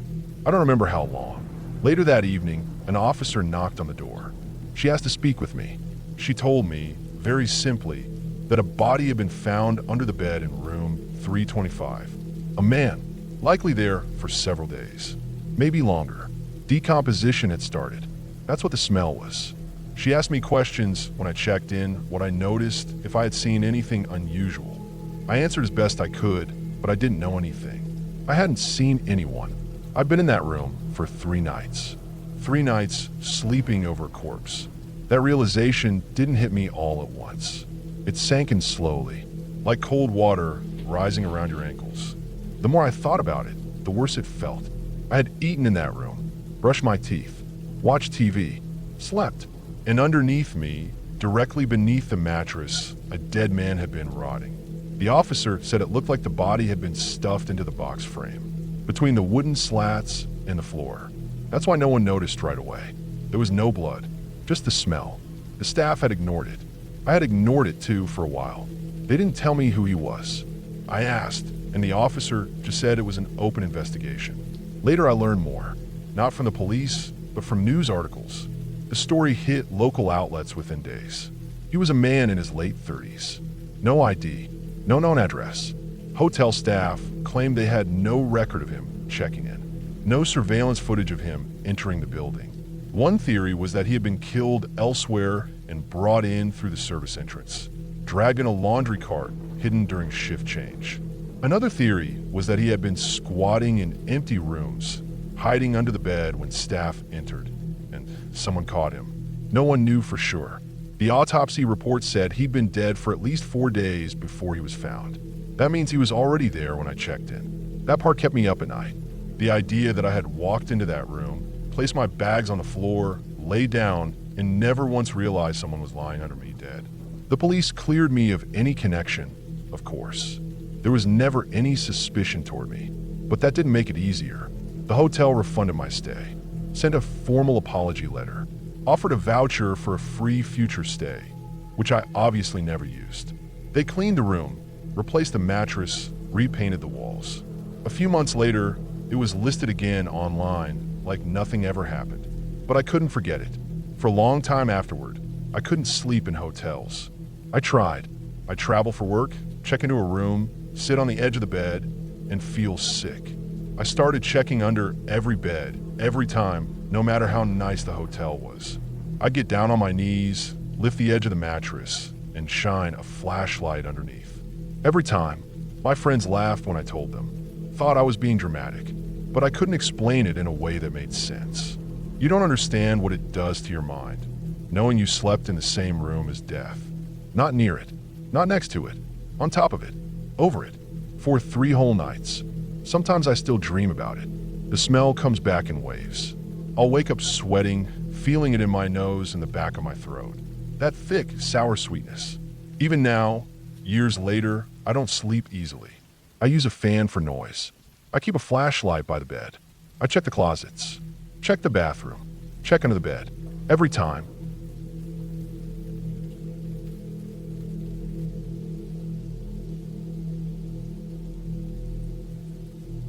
I didn't plan on driving that far. The trip was supposed to be a simple 3-hour run from my apartment to a town just over the state line. I had a job interview the next morning and figured I'd get there in the evening, check into a motel, have dinner, and rest early. Nothing complicated. I even left early, around 1 p.m., just to avoid driving after dark. Things started off normally. The highway was quiet, and the weather was clear, sunny but not hot. I had a couple energy drinks in the passenger seat, some snacks, and a podcast playing on low volume.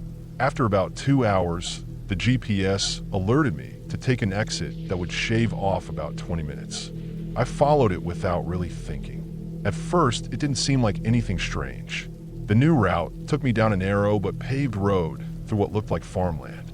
Old barns, barbed wire fences, and the occasional rusted-out pickup truck sitting in the weeds. No big deal. The road twisted a lot more than I expected, and soon enough, I stopped seeing houses entirely.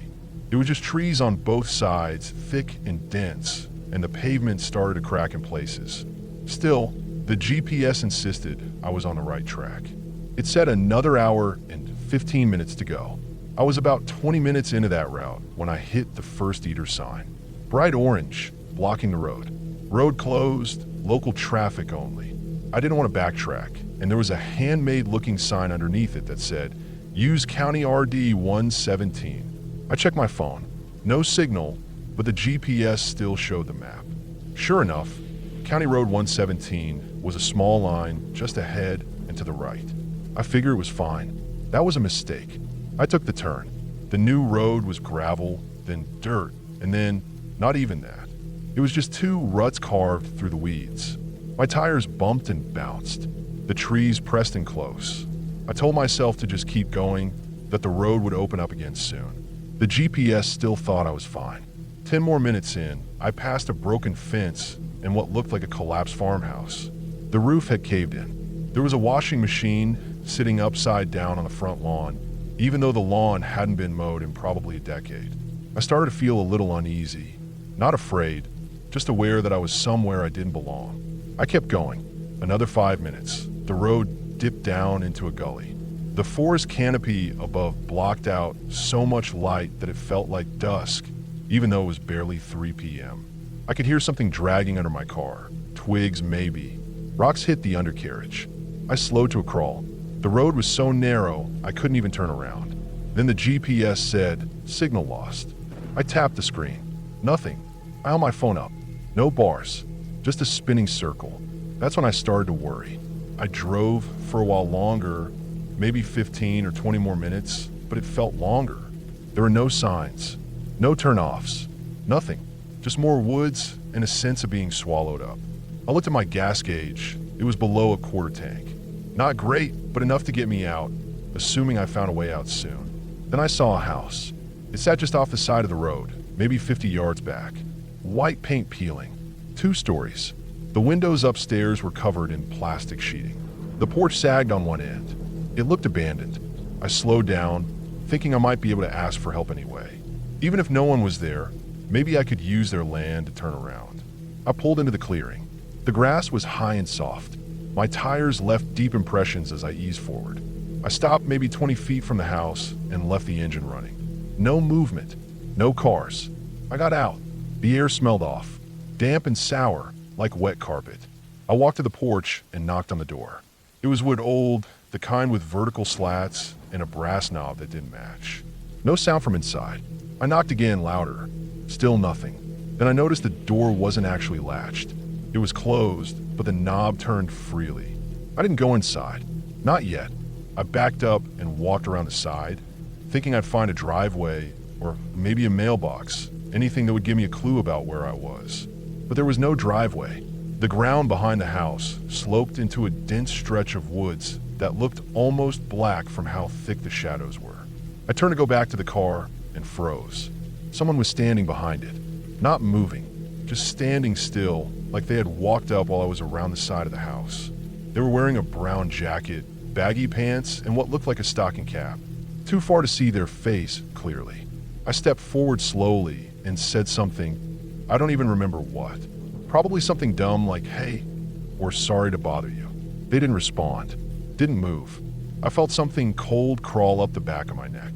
Not fear exactly, just the first wave of adrenaline. I took another step and raised my hand, waving. Still nothing. Then they turned. Not toward me, just a slow turn like they were looking at the house. I backed away. I didn't run, just walked back to the driver's side and opened the door. Only then did the person look at me. Their face was off. Not wrong exactly, just vacant. No expression, pale skin, dark eyes that didn't seem to focus. I got in and closed the door, locking it. They took a step forward. I put the car in reverse and backed out as fast as I could without getting stuck.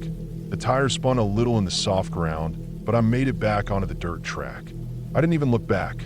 I drove for a while, no clue how long, because I wasn't thinking clearly.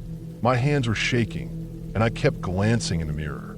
I didn't see anyone following, but I also didn't see anything familiar.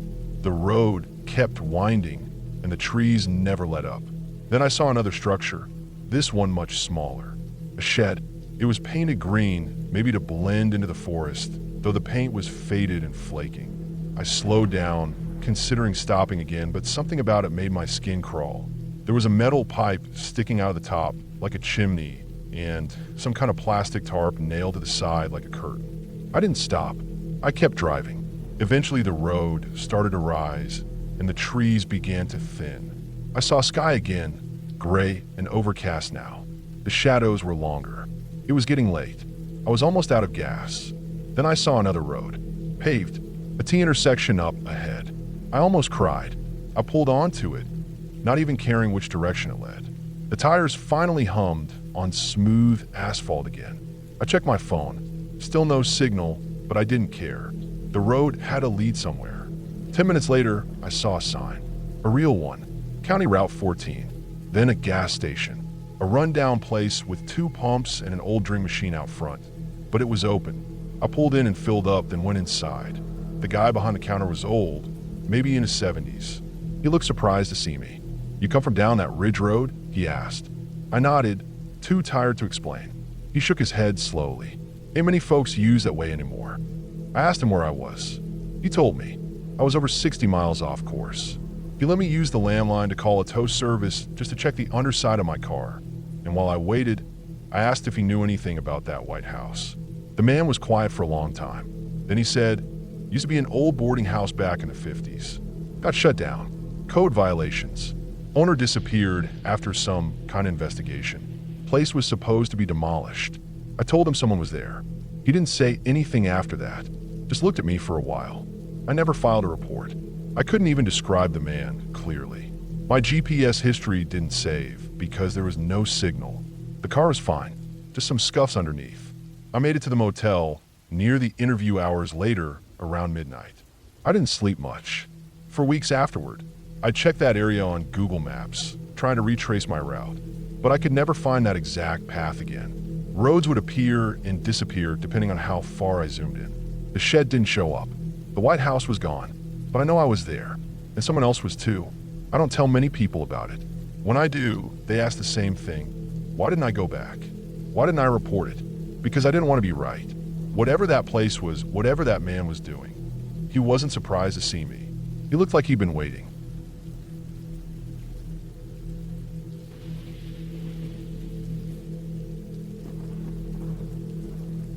It was the second night of our camping trip in Montana, late July. My family had picked a quiet campground near a lake, far from the highway, surrounded by pine forest on all sides. The air smelled like pine needles and damp earth. The sky was clear and filled with stars. We were one of only a few groups there, if that. I hadn't seen anyone else that whole day except my parents and my younger sister, who stayed close to the campsite reading books and roasting marshmallows. My brother and I had taken the tent farthest from the rest of the family, closer to the trees. We were both teenagers, me 17, him 15. We liked having our own space. That night, after the fire had died down and the campsite had gone quiet, I realized I needed to pee. The bathrooms were a couple hundred feet away from the site, a short trail leading to a wooden outhouse. It was the kind of bathroom you'd expect out in the woods, old 2 stalls, no lights, and just a vent pipe sticking up from the roof. I told my brother I was heading to the outhouse, and he got up and came with me. The night was cool, but not cold. The gravel path crunched under our shoes. We didn't bring flashlights, just used our phones to light the way. The forest was dark and still, nothing but the occasional chirp or rustle in the brush. When we got there, we saw that one of the stall doors was open, swung wide open, actually, and creaking slightly in the breeze. The other one was shut, locked from the inside. We paused a few feet away and both aimed our phone lights at the doors. I said nothing at first.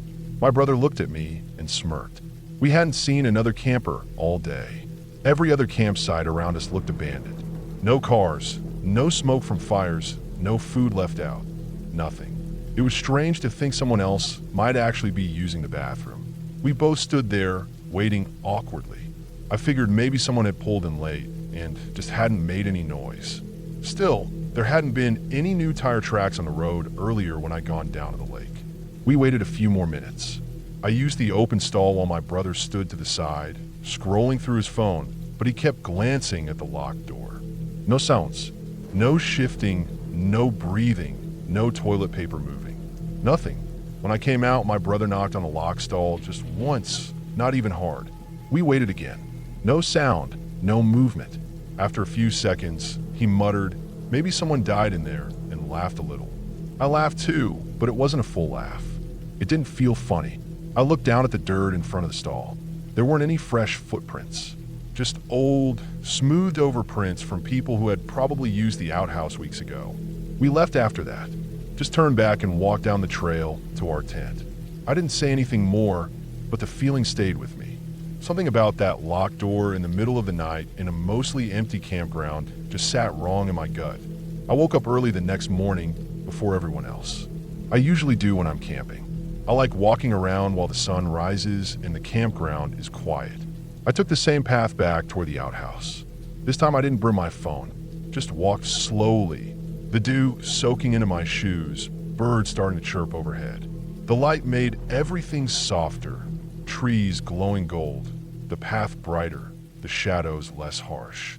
When I got there, both stall doors were wide open. I stood there for a moment, unsure if I was even looking at the same building. But I was. Same wooden siding, same chipped green paint, same trail. Only now, both doors stood open like nothing had happened the night before. I walked up slowly. The stall that had been locked was empty. No person, but it didn't feel empty. Not really. There was a pile of trash in the corner. Wrappers, paper, some crumpled tissues. A rolled up, dirty blanket pushed against the wall. I looked closer and saw an empty orange pill bottle laying on its side under the bench. I stepped inside. No smell, no bucket, no human waste, no strong chemical cleaner. Just that trash, that blanket, and that bottle. Everything looked like it had been tucked into place with care, like someone had made a temporary home there. I stepped out again, looked around. Nothing moved. I stood there a few more seconds, then walked back toward camp. I didn't tell anyone what I'd seen. Not yet. I think I didn't want to make a big deal out of it. Maybe someone had stayed the night in there. Maybe they had nowhere else to go. It felt wrong to tell my parents and make it a whole thing. I didn't want someone to get in trouble if they were just trying to get through the night. But the feeling didn't leave me. Not that day, not the next. I kept thinking about the locked door, the silence, how they must have been in there the whole time we stood outside. Not even moving, not even shifting on the seat, just still. I started noticing little things around the campground that made me uneasy. Trash moved. A backpack someone left out now looked half unzipped. My sister's shoes were outside her tent one morning, even though she swore she brought them in. I didn't say anything. Not yet. I just kept watching. On the third night, my brother and I stayed up late again. We sat at the fire, just the two of us, poking the embers with sticks and not talking much. I told him I went back to the bathroom that morning, but the locked stall had been open. He raised his eyebrows, but didn't say anything for a long time. Finally, he said, "Weird," and tossed a pine cone into the coals. That night, I didn't sleep well. I woke up more than once, thinking I heard someone walking near our tent. The sound of twigs breaking, something brushing against the nylon. Each time I'd sit up, hold my breath, wait. Nothing. I'd lay back down and stare at the dark ceiling of the tent. The next morning, I got up again before everyone. I walked to the outhouse one more time. The stall doors were both closed now. Unlocked. I pushed one open, then the other. Nothing inside either of them. No trash, no blanket, no pill bottle. Someone had cleaned it up, or taken it with them. I looked around again. Still no new cars, no new people. Just the same quiet woods, the same empty campsites, the same gravel trail. It bothered me. Whoever stayed in that outhouse had done it quietly, carefully. They didn't want to be noticed. They locked the door and didn't move while we stood outside, talking and laughing. They left in the middle of the night, or early that morning, and took everything with them. I couldn't stop thinking about it. What kind of person does that? What situation do you have to be in to sleep in a bathroom stall in the woods? Why didn't they make a sound, even when we knocked? I started watching every face I saw, even if there weren't many. One older man came by with a small trailer the day before we left. He parked near the lake, but kept to himself. He had a thin frame, gray hair, and didn't say a word to anyone. I thought about asking him if he'd been here a few days earlier, but I didn't. When we packed up and drove out on the last day, I looked back at the path that led to the outhouse. The doors were both closed again. No movement, no one around. I never got an answer about what happened. Never found out who was in that stall. Maybe they were just passing through. Maybe they were hiding. Maybe they were sick or high or scared. I don't know. but I do know that they were only a few feet away from us that night, sitting silently behind that door while we stood in the dark with our phones, laughing and talking like nothing was strange. It was the kind of thing that sticks with you. The kind of thing you remember later when you hear a bump outside your window or see a shadow move the wrong way. Not because it was dramatic or loud or bloody, but because it was real, because someone was really there, watching, listening, not wanting to be seen. And for a while, they weren't, until we left, and they moved on, just like that.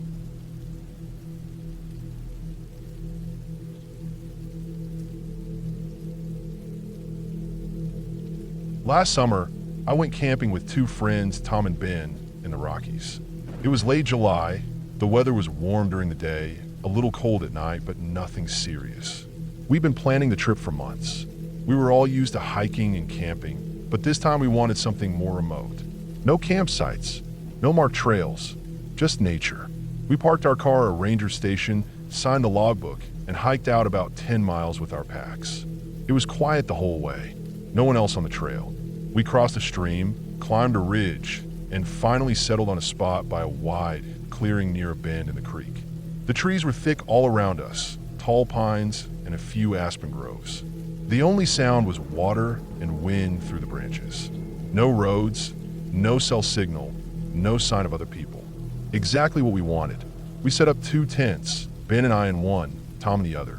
We cooked freeze-dried chili on the camp stove, watched the fire die down, then sat under the stars for a while. We talked about the usual stuff, work, life, dumb memories from college. It felt good. No distractions, no noise, just the 3 of us in the woods. Eventually, we turned in. The first night was calm. I remember lying in my sleeping bag, listening to the creek. Nothing else. The second day, we went exploring. Climbed a hill to get a better view. Took photos. Found animal tracks, probably elk or deer. At one point, we came across old scat that Ben said looked like it came from a black bear. It didn't bother us much. We knew how to camp clean. No food in the tent.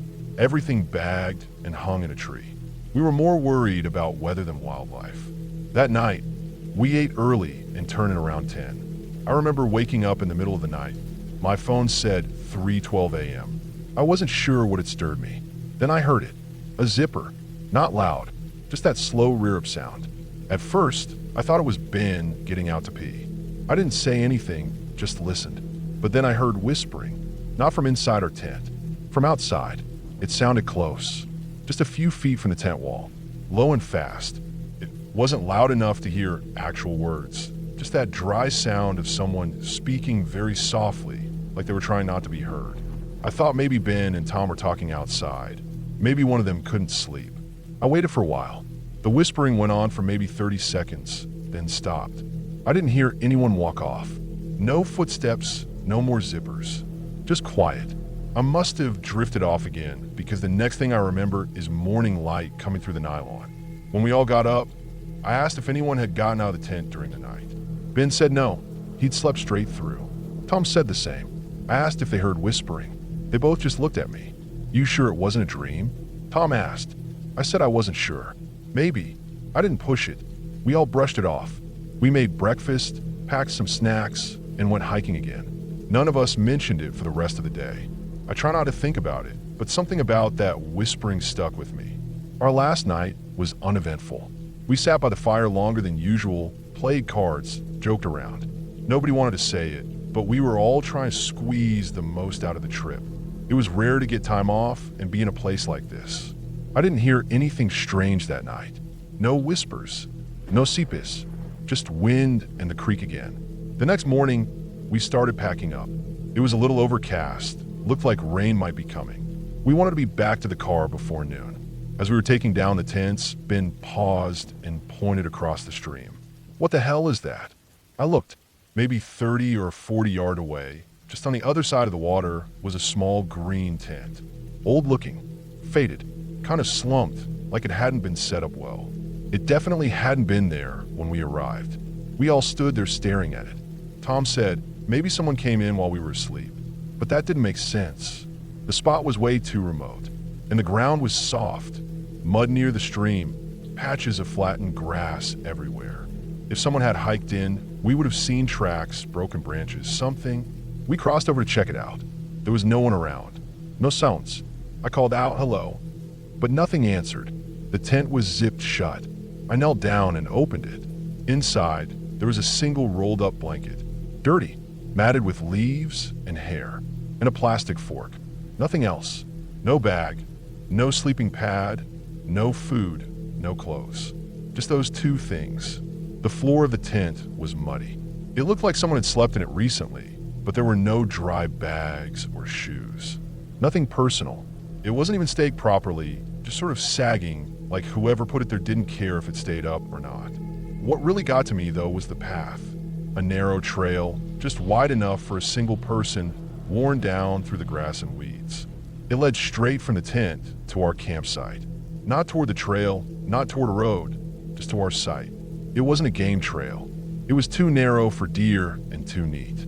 The grass on the path was pressed flat, like someone had been walking it over and over. We looked at each other. Nobody said anything for a few seconds. Then Tom said we should go. Now, we didn't argue. We packed fast. 10 minutes later, we had our gear on and were hiking out. None of us spoke for the first hour. Every sound made me turn, branches snapping, leaves rustling. I kept expecting to see someone step out from the trees. We didn't stop until we reached the ranger station. We signed out of the logbook and got in the car. I remember looking back at the trees as we drove off, half expecting to see that green tent tucked somewhere in the shadows. The ride home was quiet. Nobody brought up the tent. Nobody talked about the whispering or the zipper. We were all tired, sure, but it felt like more than that. Like nobody wanted to be the one to say it out loud. A week later, I texted Ben. I asked if he'd been thinking about that tent. He replied right away, yeah, I keep going over it in my head. Still doesn't make sense. I haven't been camping since. I still hike, still get outside, but something about sleeping out in the open, away from everyone, doesn't feel the same. I looked up missing persons cases in that area later. Didn't find anything recent. I thought about calling the local ranger station just to report the tent. But what would I say? There was no sign of crime, no body, no proof anyone was even there. Just a whisper at night, a tent that appeared out of nowhere, and a trail worn straight to where we slept.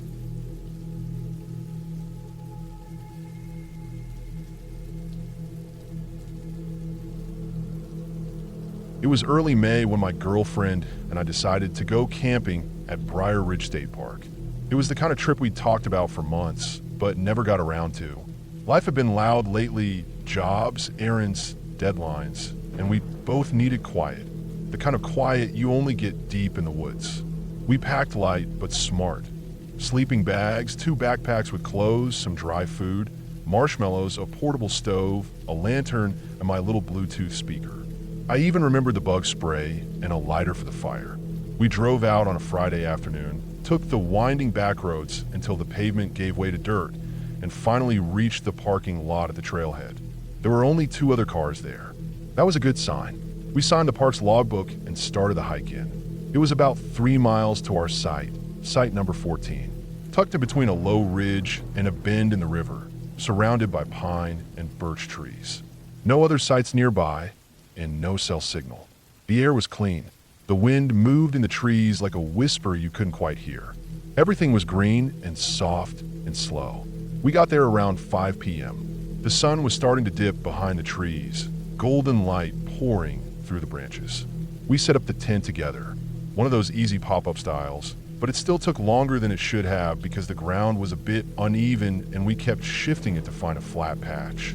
Eventually, we got it staked and zipped, then gathered some fallen branches for a fire. I got it going while she sorted our food. The smell of smoke and pine filled the air. We roasted hot dogs and then marshmallows, laughing when they caught fire and turned black. I played music from my phone, just soft, easy stuff. The kind of music that fills the silence without breaking it. We didn't talk much. We didn't have to. We're just glad to be out there. By the time the sky turned fully dark, the fire was crackling steady and the stars were starting to show through the gaps in the canopy. She was getting sleepy, said she'd go to the tent and read for a bit. I told her I'd stay by the fire a little longer. The warmth, the quiet, the stars, It felt too good to leave just yet. So I sat there alone. The woods were dark beyond the circle of firelight, but not completely silent. I could hear insects chirping, the occasional creak of branches, maybe the distant sound of the river. Nothing out of the ordinary. I leaned back against a log, stared up through the trees, and let the fire die down a little. My phone still played music softly on the ground next to me. And then I heard it. Footsteps. Not from the trail. Not the crunch of someone walking up the gravel path. These came from behind the trees. The kind of sound you hear when someone's trying not to make noise, but still stepping on twigs and leaves. A rustle, then a crack. Then nothing. Then another soft step. I paused the music.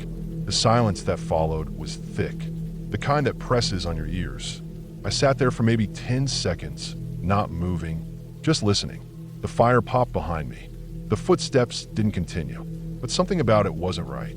Animals make noise, sure. You hear squirrels and deer all the time when you're out camping. But this, it sounded too heavy, too controlled, like someone was deliberately choosing each step. I stood up slowly, picked up the flashlight from the log, and turned it on. Its beam cut through the dark like a sword.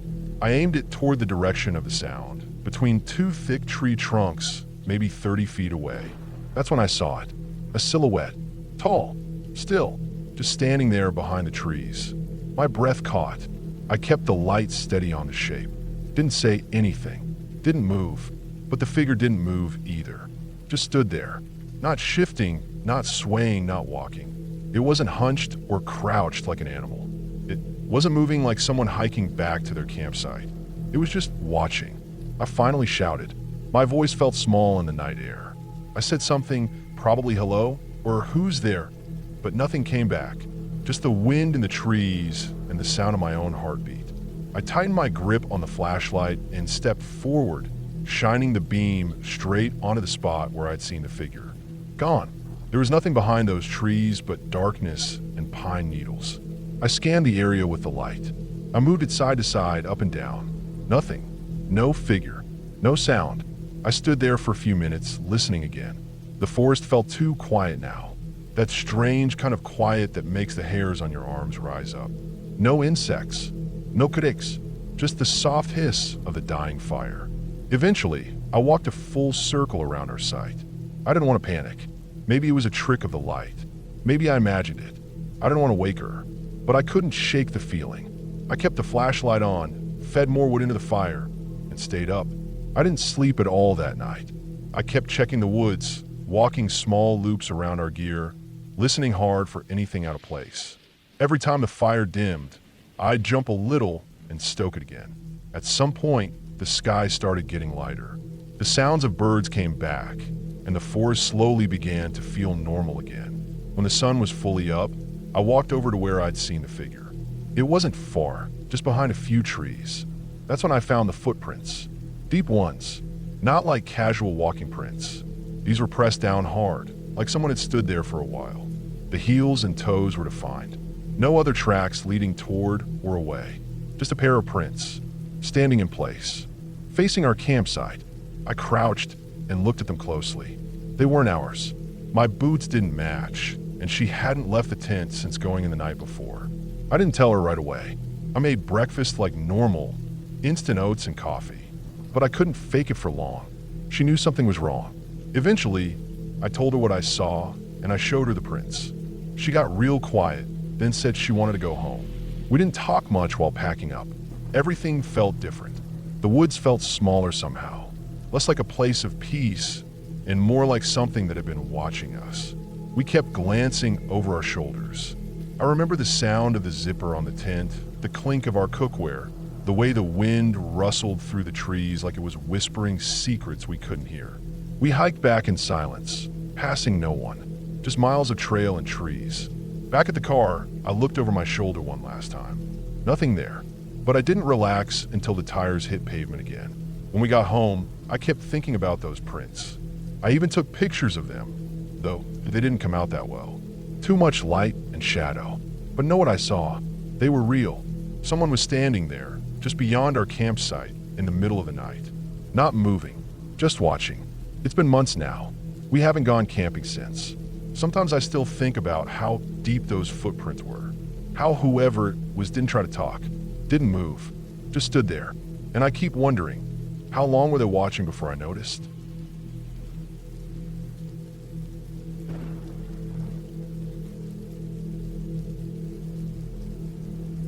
We left early in the morning. I picked up my nephew, Lucas, just after 6 a.m. His mom handed me his backpack and reminded him to behave. Lucas was 10, smart for his age, but quiet. He liked nature, which was part of why I offered to take him. I figured a weekend in the Ozarks would be good for both of us. I'd been stressed from work, and I hadn't gone camping in years. Lucas had never been. The drive took a little over 4 hours. We stopped once to stretch and grab some gas station snacks.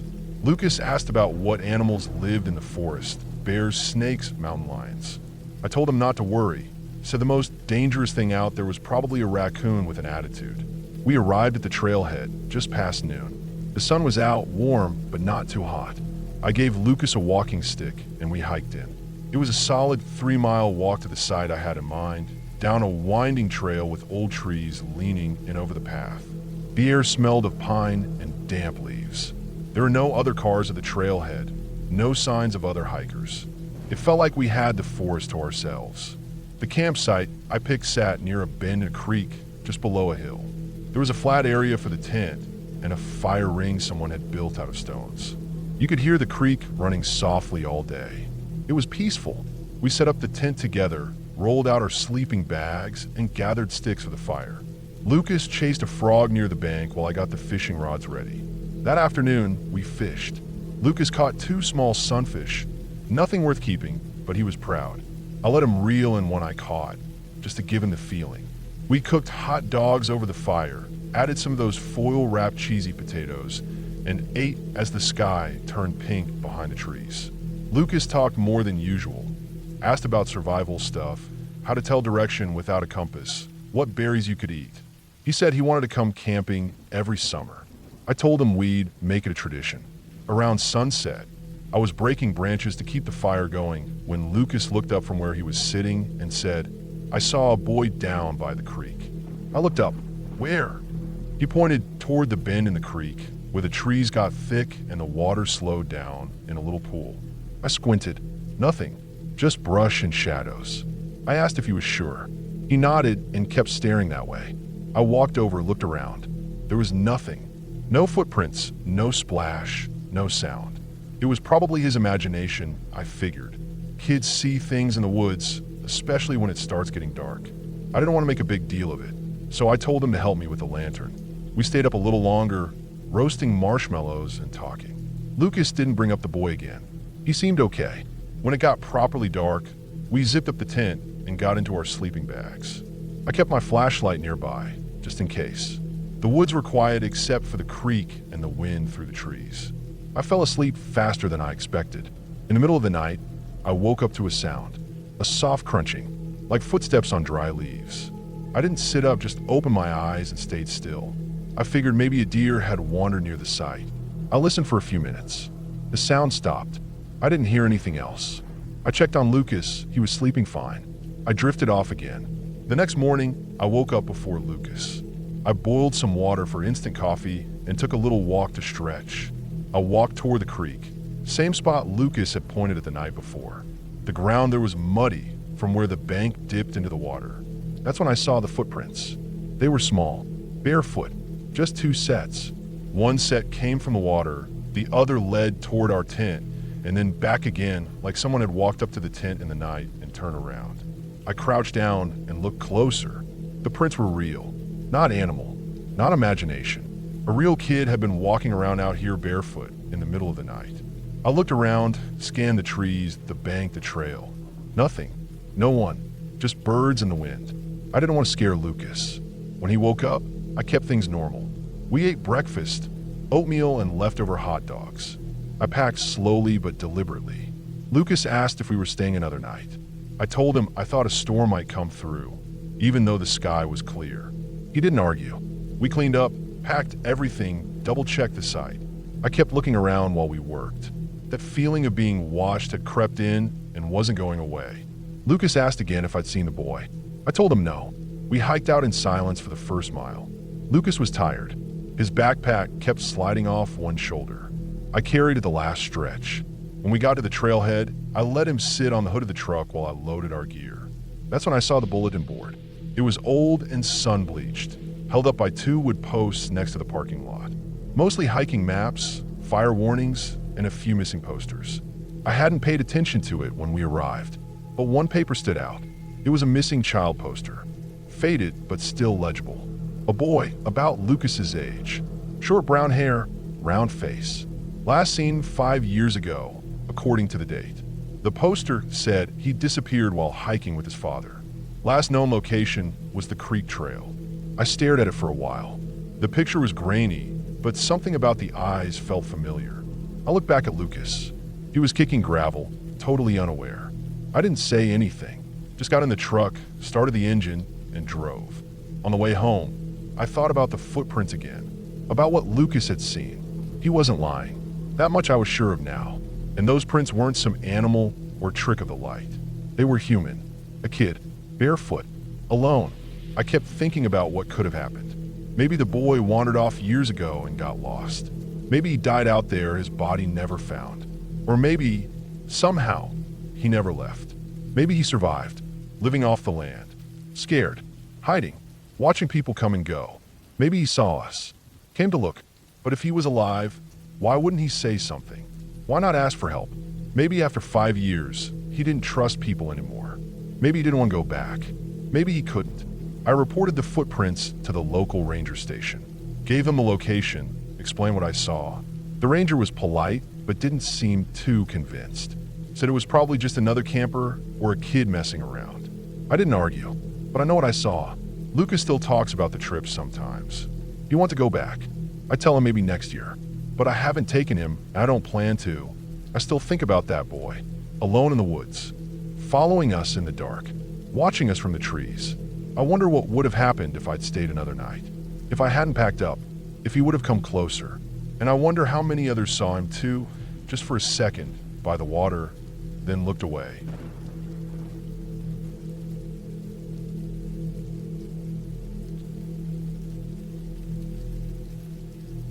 I decided to go solo camping in Arizona in late October. I'd done solo trips before, but always in places closer to home, forests, lakes, even some deep desert stretches near Nevada. But this time I wanted to push a little further out to really feel that isolation. Arizona had always fascinated me. The red rocks, the dry air, the endless sky at night. I researched a few less popular trails and chose one that followed an old ranch route a few miles off any paved roads. I planned to hike 5 miles in, set up camp for a couple nights, and just disconnect. I packed light, but smart. Tent, sleeping bag, dry food for 4 days, extra water, first aid kit, multi-tool, a solar power bank, 2 sets of fresh batteries, and most importantly, a compact radio with GPS and a built-in weather scanner. I also brought a flashlight, a headlamp, and my phone, though I expected no signal out there. Everything was fully charged the night before. I double-checked every battery, every device. I had backup power and backups for the backups. I was prepared. I drove out early and parked at a small pullout near the trailhead. There were no other cars. It was a weekday and late in the season, so I wasn't surprised. I strapped on my pack and started walking. The trail was dry and rocky, weaving through dusty hills and patches of cactus. After about 2 hours, I left the trail and headed further west toward a shallow ravine I had marked on my map. It was flat enough to pitch a tent and surrounded by low ridges that offered a bit of cover. No trees, just scattered shrubs and a few scraggly mesquites, but I liked how quiet it felt. By the time I set up camp, the sun was dipping low and the temperature had started to drop. That first night went fine. I ate a protein bar, drank some water, and sat outside my tent with the radio on low, scanning for weather updates. Nothing unusual, clear skies, cold temps, no storms. The moon was bright and full, casting everything in a pale glow. It got cold fast after dark, and by 10 p.m., I was zipped up in my sleeping bag. I left the radio on next to me, not for music or news, just as a familiar sound. Its soft hum helped me sleep. The second day was uneventful. I walked around the area, followed a dry creek bed for a couple miles, and saw what looked like coyote tracks in the sand. Not unusual. I didn't see or hear any other animals. No planes, no disten traffic. Just complete stillness, like the desert had swallowed everything. I liked it that way. That afternoon, I read a paperback I'd brought, boiled water for some dehydrated food, and sat in the shade of a boulder. It wasn't until nightfall that things changed. It started small. I turned on the radio around sunset and noticed it didn't light up. I checked the power button. Nothing. I assumed the batteries had died, so I swapped them with a fresh set. Still nothing. I grabbed my flashlight to get a better look, but the beam flickered once, then died completely. That's when I felt a sliver of unease. I wasn't panicking yet. Things fail sometimes. It's easy to get careless with battery life out in the cold. I took my phone out, figuring I'd check the time. The screen was black. I pressed the side button. No response. I held it down. Nothing. I remember sitting back on my heels, surrounded by silence, looking at the 3 devices I had just used yesterday, and suddenly none of them were working. My first thought was that the cold had drained the batteries faster than usual. That happens sometimes. But I had my solar power bank, fully charged, packed in my bag. I pulled it out and plugged in my phone. As soon as I connected it, a loud burst of static blared from the phone speaker. I yanked it out of the charger. The static stopped. I sat still for a long moment, just holding the phone in my lap. Then I plugged it back in. Again, sharp, violent static. No voice, no transmission, just a wall of white noise, so loud it felt physical. I unplugged it again. My mouth had gone dry. I picked up the radio, turned it on again, hoping maybe it had just been the batteries earlier. Same static. No blinking light this time. Just noise. I don't know what scared me more, the sound or the fact that it didn't make any sense. Electronics fail, sure. Batteries die. But not like this. Not all at once.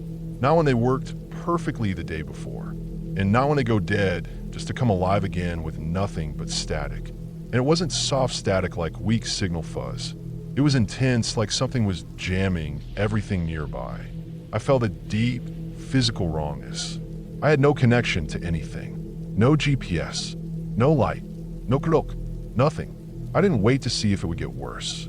I stuffed everything in my bag as fast as I could. My tent was still up, but I didn't bother breaking it down. I left it there, grabbed my essentials, water, pack, power bank, knife, and started hiking out. I didn't even have a flashlight. Only the moonlight guided me. Luckily, the sky was clear, and the trail was just visible enough to follow if I moved slowly. My heart pounded the whole time. I kept stopping to listen. The desert was too quiet. I couldn't hear anything. Not wind, not insects, not even distant coyotes. Just the crunch of my boots on the dry dirt and the occasional rattle of gravel. At one point, I heard something behind me. Not close, not loud, but enough to make me stop cold. A small shuffle, then silence again. I turned, looking back down the slope I had just climbed, but saw nothing. I stood still for at least 2 minutes, trying not to breathe too loudly, but the sound didn't come again. I kept moving. I made it back to the trailhead a little before dawn. My legs were shaking, partly from exhaustion, partly from nerves. My truck was still there. I got in, locked the doors, and just sat there for a minute with my head against the steering wheel. Then I turned the key. The truck started fine. The dashboard clock blinked on. It was just after 5 a.m. I plugged in my phone again. This time, it lit up immediately. Fully charged. The radio worked perfectly. Clear signal, quiet hum. Just like before. The flashlight flicked on without hesitation. Everything worked. I didn't drive home right away. I pulled out onto the main road and drove to the nearest gas station about 20 miles down. I got coffee, stood inside for a long time near the warmers, and watched the sun come up over the highway. I tested everything again. Phone, power bank, radio. Not a single issue. I don't know what happened out there. I didn't tell the gas station clerk anything. I didn't tell my friends when I got back either. Not at first. I just said the trip got cut short. Later I tried to explain it. But how do you describe something like that without sounding paranoid? It wasn't ghosts. It wasn't some made-up desert monster. It felt like someone had flipped a switch on everything electronic I owned all at once. Not to kill it, but to interrupt it, jam it, interfere, like there was a signal being broadcast deliberately, and it was localized, only out there in that one spot. I looked up jamming devices when I got back. Military grade ones exist. Some can disrupt GPS, phone signals, radios. They're usually not sold to civilians. They're illegal to use, especially on public land. But I wasn't near a base. I was at least 40 miles from any major installation, and there were no towers, no antennas, no sign of anyone out there at all. Whatever shut my gear down was precise. It didn't burn out the tech. It didn't drain batteries permanently. It just made everything useless while I was there. And that static, I can still hear if I think about it too hard. Not just white noise. It had texture. It had a rhythm almost under the hiss, like something trying to come through, but never quite making it. I never went back. I don't plan to. I drive past the turnoff now and then on my way through Arizona. The dirt road still disappears into the hills the same way. Sometimes I wonder if the tent's still there, collapsed and half buried in sand. And I still wonder, who would set up something like that, so deep in the desert? What were they trying to hide? Or worse, what were they trying to catch?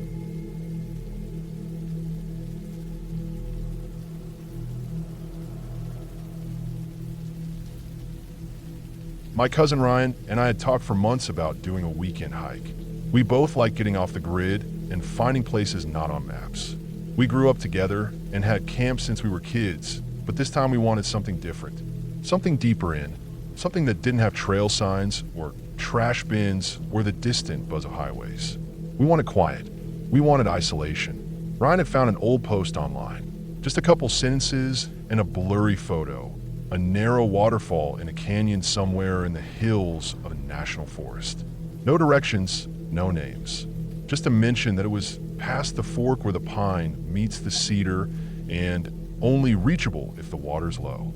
It sounded vague and perfect. We packed up and drove out Friday morning. It took most of the day just to get into the general area. The roads turned from pavement to dirt, then to gravel, then to deep ruts only our Forerunner could handle. By the time we ditched the vehicle and loaded our packs, it was late afternoon. The hike itself was a mess of overgrown brush, game trails, and confusing forks. But we were good with a compass, and we had a rough idea of where the stream should run. Eventually, we found it. The stream was low, barely a trickle over smooth rocks. And just like the post had said, we passed through a grove of cedar mixing with tall pines. We followed the water for maybe an hour more, picking through boulders and ducking under fallen logs. And then we heard it, the low rush of falling water. The waterfall wasn't big, maybe 15 feet high, nestled in a narrow canyon where the rock turned darker and moss clung to the edges. A small pool at the base shimmered in the late light. Around it, the land was flat enough for a tent or two. It was secluded, silent except for the water and wind. We set up camp there. That first night was peaceful. We ate instant noodles and jerky, sat by the fire, watched the flames, and listened to the water gurgling behind us. It was colder than expected, so we turned in early. The only light was from the stars and the fire when it was still going.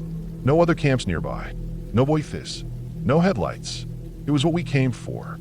The next morning, we woke early and decided to explore upstream. We figured we'd trace the water as far as we could go, see if maybe there were more pools or hidden spots. We left camp set up, brought a day pack with water and snacks, and started moving. The terrain was rougher than we thought, climbing over wet rocks and around thickets. After maybe 2 hours, we found something strange. Tucked back from the water, half hidden by trees, was a blue tarp. It had been strung up between two thin trees, sagging slightly in the middle. From a distance, we thought it was a lean-to or maybe someone's old emergency shelter. But when we got closer, we saw it wasn't shelter at all. The tarp was covering something. We lifted the edge. Beneath it, the ground had been cleared and smoothed out, and covering that patch of dirt were bones. Dozens of them, small and large. Skulls, spines, ribs, femurs. Every bone had been cleaned. No meat, no skin, white and dry, arranged in patterns, rows, arcs, spirals. Some of the skulls were perched on top of rocks or sticks like they'd been posed. There was no blood, no smid, just silence and bones. We stood there for a long time, not speaking. It didn't look fresh, but it didn't look old either. We didn't touch anything, just stared. After a while, we backed away. At first, we said nothing, just walked. Maybe it was a hunter, we thought, or a biologist studying local wildlife. But it didn't look like science. It looked like someone had taken time with it. Intention. We didn't know what kind of animals they were, not exactly. Some were probably deer, others smaller. Maybe raccoons, maybe foxes. One skull looked almost canine. Another was cracked straight through the middle, but still laid out with the others. We didn't find anything else on the hike. No gear, no signs of other camps. Just that tarp. We got back to our site around mid-afternoon. The fire pit was as we left it. Tent was zipped, our packs untouched. Everything was normal. The tarp scene started to feel distant, like something we imagined or exaggerated in memory. We made a small fire, boiled water, and ate quietly. The mood had changed. Not panic, just that feeling in your chest that something's off and you're trying to ignore it. We didn't talk much, just watched the fire as the sky went dark. That's when I noticed it. Behind the tent, maybe 10 feet back, another tarp had been hung. Blue, same as before. It was strung up between two trees, sagging just like the other one. But this one hadn't been there when we left. I was sure of it. We had walked all around the tent earlier, looking for dry wood. Nothing had been behind it, but now it was there, silent, still, no wind. I got up slowly and walked around the fire to get a better look. Ryan followed. The tarp wasn't covering bones, just one thing, a deer skull, clean, white, upright. It had been placed carefully in the center of the tarp, facing the fire, not tilted, not knocked over, balanced and stable like it had been set down by someone who took their time. We didn't speak. We didn't move the tarp. We didn't touch the skull. We just sat back down, watching the fire. Every few minutes, I'd glance over my shoulder at the tarp, just to see if it had shifted. It never did. It stayed right there with that skull facing us. I didn't sleep that night. I lay in the tent, staring at the ceiling, listening. Every small crack of a branch or gust of wind set my nerves off. I imagined someone standing just beyond the firelight, waiting, watching. I didn't want to unzip the tent and check. At some point, maybe a few hours before dawn, I must have dozed off. I woke when the sky was just turning gray. Ryan was already outside. He was packing. We didn't need to talk. We broke down camp quickly, packed fast and tight. Didn't even make breakfast. We didn't bother to check the tarp again. We didn't even look at it. We just got our gear and started walking. The hike out felt longer. The woods seemed quieter. Every turn in the trail felt like it could be watched. My eyes kept moving to the trees, the underbrush, the shapes in the distance. But we didn't see anyone. No movement. No voices. Just that low buzz in the back of my skull. That constant awareness that something wasn't right. When we got back to the Forerunner, we both sat in silence for a while. I think we were waiting for something. A sound, a sign, a reason to go back and check again. But nothing came. So we got in and drove. We didn't talk much on the way home. Just the basics, gas, food directions. Neither of us wanted to bring it up. Not yet. It felt like speaking it out loud would make it worse. Like it would pull whatever had happened back toward us. Later, we looked up local hunting areas, wildlife studies, anything that could explain it. Nothing matched. No reports. No projects. No trail cams. No other hikers had posted about the place. It was like the post we found had vanished too. We didn't report it. What would we say? We found bones, and someone moved a tarp near a tent. It wasn't a crime scene. It wasn't anything illegal. Just something that didn't feel right. Something we'll probably never understand. I haven't camped off-grid since. Ryan hasn't either. Sometimes I think about the skull. How clean it was. How it was placed. Not tossed. Not buried. Just positioned. Like someone wanted us to see it. Like they were trying to say something without speaking. And I keep thinking about the fact that we never heard a sound. Not when the tarp was hung. Not when the skull was placed. Whoever did have been close. Close enough to see when we left camp. Close enough to move in, set it up, and get out without making a sound. And maybe they were still there when we got back. Maybe they were just a few feet further into the trees, watching from behind the branches. Waiting. That's the part that stays with me. Not the bones. Not the tarp. The silence.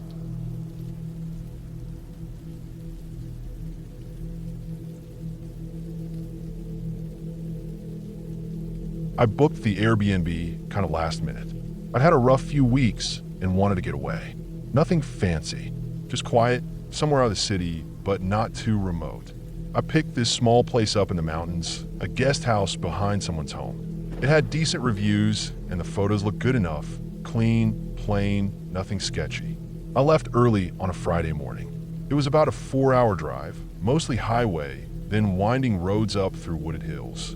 The town itself was tiny, more like a main street with a grocery store, gas station, and a diner. A few scattered houses, lots of trees. Peaceful. When I got to the Airbnb, it was exactly like the photos. A little single-story guest house, maybe 50 feet behind a larger home. Gravel driveway, small front porch, simple layout. The owner, who I never met in person, had sent me the code for the lockbox and said to let myself in. Easy. Inside, it was basic but fine. One big room with a bed, table, couch, and kitchenette. A small bathroom off to the side. Windows on 3 walls, so it felt open and light. The back faced some woods that stretched out behind the property. No curtains on that side, but it was just trees, so I didn't think much of it. I brought in my bag, unpacked a little, and sat down on the couch. There was a binder with house rules and local info, and a handwritten note saying enjoy your stay. It all felt normal. After the drive, I was tired, so I made some pasta on a hot plate, ate, and just chilled out. I didn't even turn on the TV. I just watched the sun go down through the windows, trees swaying in the breeze, the light fading to blue and then dark. That first night was uneventful. I went to bed early, maybe around 10. It was quiet. The mattress was firm but comfortable. The only sound was the wind in the trees, and sometimes a creak from the house settling. I fell asleep fast. It was around 3 in the morning when I woke up, not from sound, just suddenly wide awake. My heart was beating harder than usual, like I'd been in the middle of a bad dream, but couldn't remember it. I listened, nothing, just silence, not even wind. I laid there for a while, staring up at the ceiling, trying to figure out what fell off. Then I realized the room wasn't totally dark. There was a faint light coming from the window that faced the backyard. Moonlight, maybe, but it looked wrong. It wasn't the soft, blue kind of light you expect at night. It was warmer, dim yellow. I sat up and looked. Way back at the edge of the trees, maybe 30 or 40 feet into the woods, I saw a light. Not moving, just there, like a lantern or flashlight sitting on the ground. I thought maybe it was a neighbor or someone camping, but there weren't supposed to be other houses behind the property. The listing had said private, surrounded by nature. I stared at it for a while. No movement, just a pale circle of light between the trees. Eventually, I told myself it was probably nothing, someone hiking, or maybe a trail I didn't know about. I got back in bed, pulled the blanket up, and after a long time, fell back asleep. Next morning, I went out there to check. I walked to the tree line and looked around. Nothing. No path. No sign of anyone. Just undergrowth and forest floor. I wandered a little, maybe 20 feet in, but saw no evidence of a campfire or lantern or anything like that. It was quiet, and I felt kind of stupid for worrying. The rest of the day, I tried to relax. I drove into town, got some groceries, and had a late lunch at the diner. Chatted a bit with the waitress, who was friendly in that small town way. Curious but polite. I didn't mention the light. It didn't seem important. I told myself not to overthink things. That night, around the same time, just after 3, I woke up again. This time there was a sound. A soft tapping. Not fast, not loud. Used talp, talp, talp. It was coming from one of the windows. The one by the couch. I froze. Stayed in bed, barely breathing. The tapping stopped for a few seconds. Then started again, slower. 3 or 4 taps, then silence. I got up quietly and grabbed my phone. No messages, no alerts. I didn't turn on the flashlight. I just moved slowly toward the window and looked out through the glass. Nothing, just dark trees and my own reflection. I stood there for maybe 5 minutes, waiting. It didn't happen again. Eventually, I turned on one of the lamps and sat at the table. I stayed up for another hour, checking the door, locking the windows. Everything seemed fine. I felt dumb again. Maybe a branch had hit the glass. Maybe a bird. I made tea, read a little, and finally went back to bed when it started getting light. The next day, I messaged the owner through the app. I kept it casual, said I thought I saw someone in the woods the other night and heard a noise by the window. Just wanted to know if there were other houses or trails out back. No response that day. In the afternoon, I went for a hike on a marked trail a few miles away. Tried to clear my head, but when I got back around sunset, I saw something that made my stomach drop. The window by the couch had a smudge on it. Not big, just a faint mark like the edge of a hand. The kind you'd see if someone leaned against the glass. I went outside and looked closer. There were 2 partial fingerprints. Not clean ones, just the oily shapes left behind. Right at eye level. It could have been mine, maybe from the night before. I pressed my own hand there to compare. Mine looked different, larger, clearer. These were narrow, almost dainty. I wasn't sure what to think. That night, I kept the lights on, slept in my clothes. I moved the small table in front of the door, not because I thought it would help, but because I wanted to hear if someone came in. I kept the kitchen knife by the bed, hidden under a pillow. 3 a.m. came. No tapping, no lights, just silence. I stayed up until dawn, watching the windows. When the sun was up, I walked the perimeter of the guest house. There were boot prints by the back steps. Not mine. I'd been wearing sneakers the whole time. These were heavier, with a distinct tread. I followed them back to the edge of the trees, where they disappeared into the brush. That was it. I packed my bag and loaded the car. I didn't care that I had one night left. I wasn't going to sleep another minute there.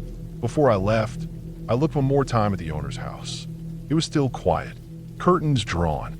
No sign of movement. I hadn't seen anyone go in or out the whole time I was there.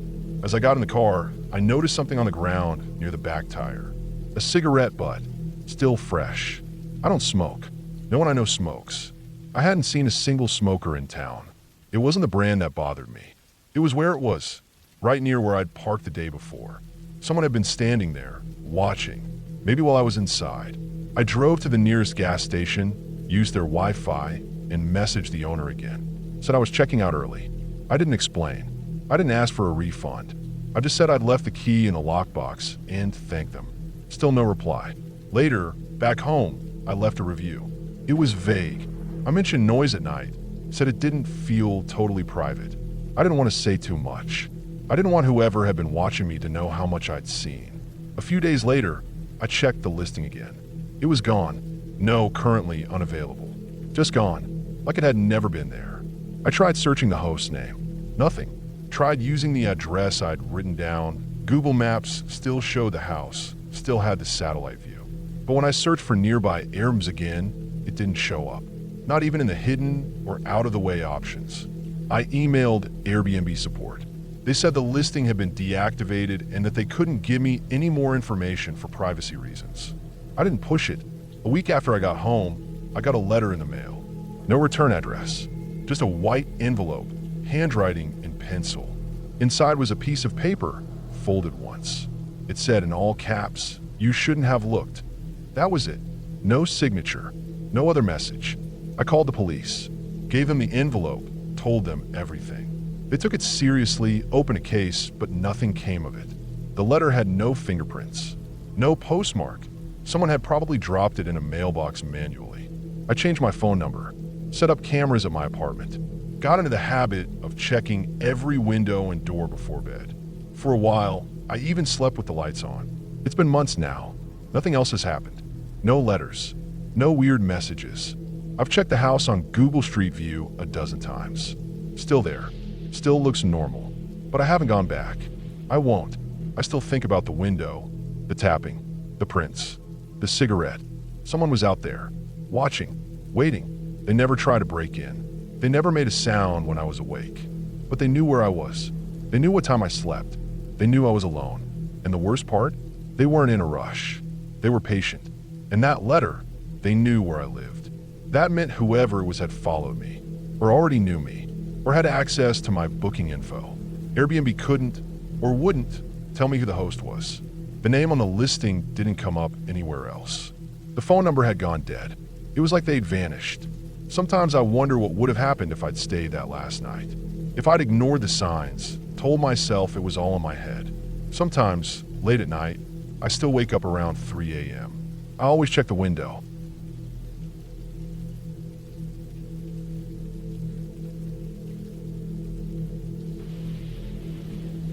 I had to be in the city for a weekend tech conference, Friday through Sunday. Nothing fancy, just a mid-tier event with a few panels and networking sessions. I booked my Airbnb a month ahead. It was a small studio apartment in a quiet, upscale neighborhood. The listing had good reviews, clean photos, and the host had a verified profile. It was close to the subway and within walking distance of the convention center. That's what I needed. I arrived Friday around 3 p.m. The host had left instructions for a keypad lock. No need to meet anyone in person. I entered the code, the door clicked, and I stepped inside. The place was nice, cleaner than I expected. White walls, hardwood floors, small kitchenette, a queen bed with fresh linens, and a sliding glass door that led to a little balcony overlooking the street. The fridge was empty except for a couple of water bottles. The bathroom had sealed toiletries, folded towels, and even a scented candle on the windowsill. The AC was already on, set to a comfortable 72. I remember thinking this host was really professional. The kind of person who ran multiple properties. Efficient, everything in its place. There was one odd thing. A large mirror mounted directly on the wall facing the bed. Not a decorative mirror or a dresser-mounted one. Just a big, rectangle slab of glass set into the wall, about 4 feet wide and maybe 5 feet tall. It didn't look out of place exactly, but it drew my attention right away. There wasn't much else in the apartment. Minimal furniture, clean lines, so the mirror just stood out. And not in a good way. I tried to ignore it. Told myself I was being weird. Lots of modern rentals have accent mirrors. Maybe it made the room feel bigger. Maybe people like taking selfies with natural light. I unpacked my bag, charged my phone, and walked to the conference center to check in. The rest of Friday was uneventful. I had dinner by myself at a nearby diner. Back at the Airbnb, I scrolled on my phone for a while, took a shower, and went to bed around midnight. I slept fine mostly, but Saturday was different. The day itself was normal. More panels, lots of walking, free coffee. I came back to the apartment just after 6 p.m. and decided to rest for a bit before going out to eat.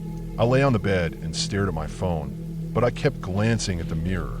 The way it reflected the bed made it feel like I wasn't alone. The more I looked at it, the more I realized I couldn't see my reflection perfectly. The lighting was off. Even during the day, the glass looked dimmer than it should. Not like a real mirror, more like a tinted window. That evening I ordered takeout and ate on the balcony. There were people walking below, laughing, riding bikes. The world outside felt normal. But inside that studio, something felt wrong. I couldn't explain it. I felt watched. Not like I have anxiety watched. Something sharper than that. Focused, like a needle pointed directly at me from across the room. I tried to sleep early that night. Around 11:30, I got into bed and pulled the covers up. I turned off the bedside lamp, but left the bathroom light on with the door cracked open.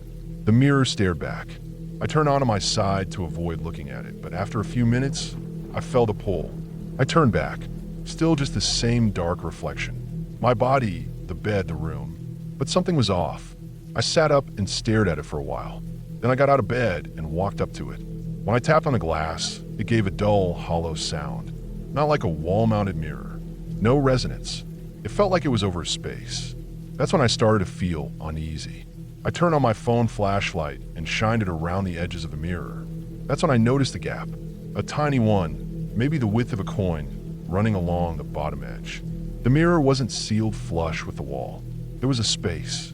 I leaned closer and tried to peek inside, but I couldn't see anything. For a few minutes, I just stood there. Then I reached for the edge of the mirror and tugged. It didn't budge. I tried again, this time gripping harder near the corner. It creaked. One side shifted slightly. It wasn't bolted to the wall, just set into a frame. I pulled harder, and the mirror came free. Behind it, there was an opening in the wall, a shallow cavity, maybe 2 feet deep. And inside that space, directly in the center, was a mounted camera. Small, black square. A single green LED glowing faintly on the side. There were wires running out the back of it and down into the wall, probably to wherever the feed was being sent. Below it sat a small shelf with what looked like a hard drive or maybe a network device. I didn't touch it. I couldn't even move. I stood there, staring into that hollow space, my heart hammering in my chest. For a second, I felt like I'd been punched in the gut. My mouth went dry. I backed up slowly, still holding the mirror by one edge. I propped it gently against the wall and stepped away. I couldn't stay there. I threw on my jeans, shoved my laptop and chargers in my backpack, and grabbed my duffel bag. I didn't even bother folding anything. I left the mirror exactly where it was, half propped open like a door to something foul. I walked out the door and locked it behind me, then sat in my car for a few minutes, shaking. I opened the Airbnb app and messaged the host. I didn't accuse them directly, just said I found something extremely concerning in the apartment and was leaving early. I requested a refund for the second night and reported the listing through the app. Then I drove to a 24-hour diner and stayed there until nearly 4 a.m. I couldn't bring myself to book another Airbnb. I ended up calling a mid-range hotel a few blocks away and paid for one night. Checked in, locked the door, deadbolt, and chain, and kept all the lights on until sunrise. I never heard back from the host. Not the next day, not the day after. No message, no refund, no explanation. But here's the part that stuck with me the most. By the time I woke up on Sunday and checked the listing again, it was gone. Just disappeared, like it never existed. Not just booked or unavailable. I mean, the entire listing had been pulled. When I clicked the old message thread with the host, their profile showed as no longer active.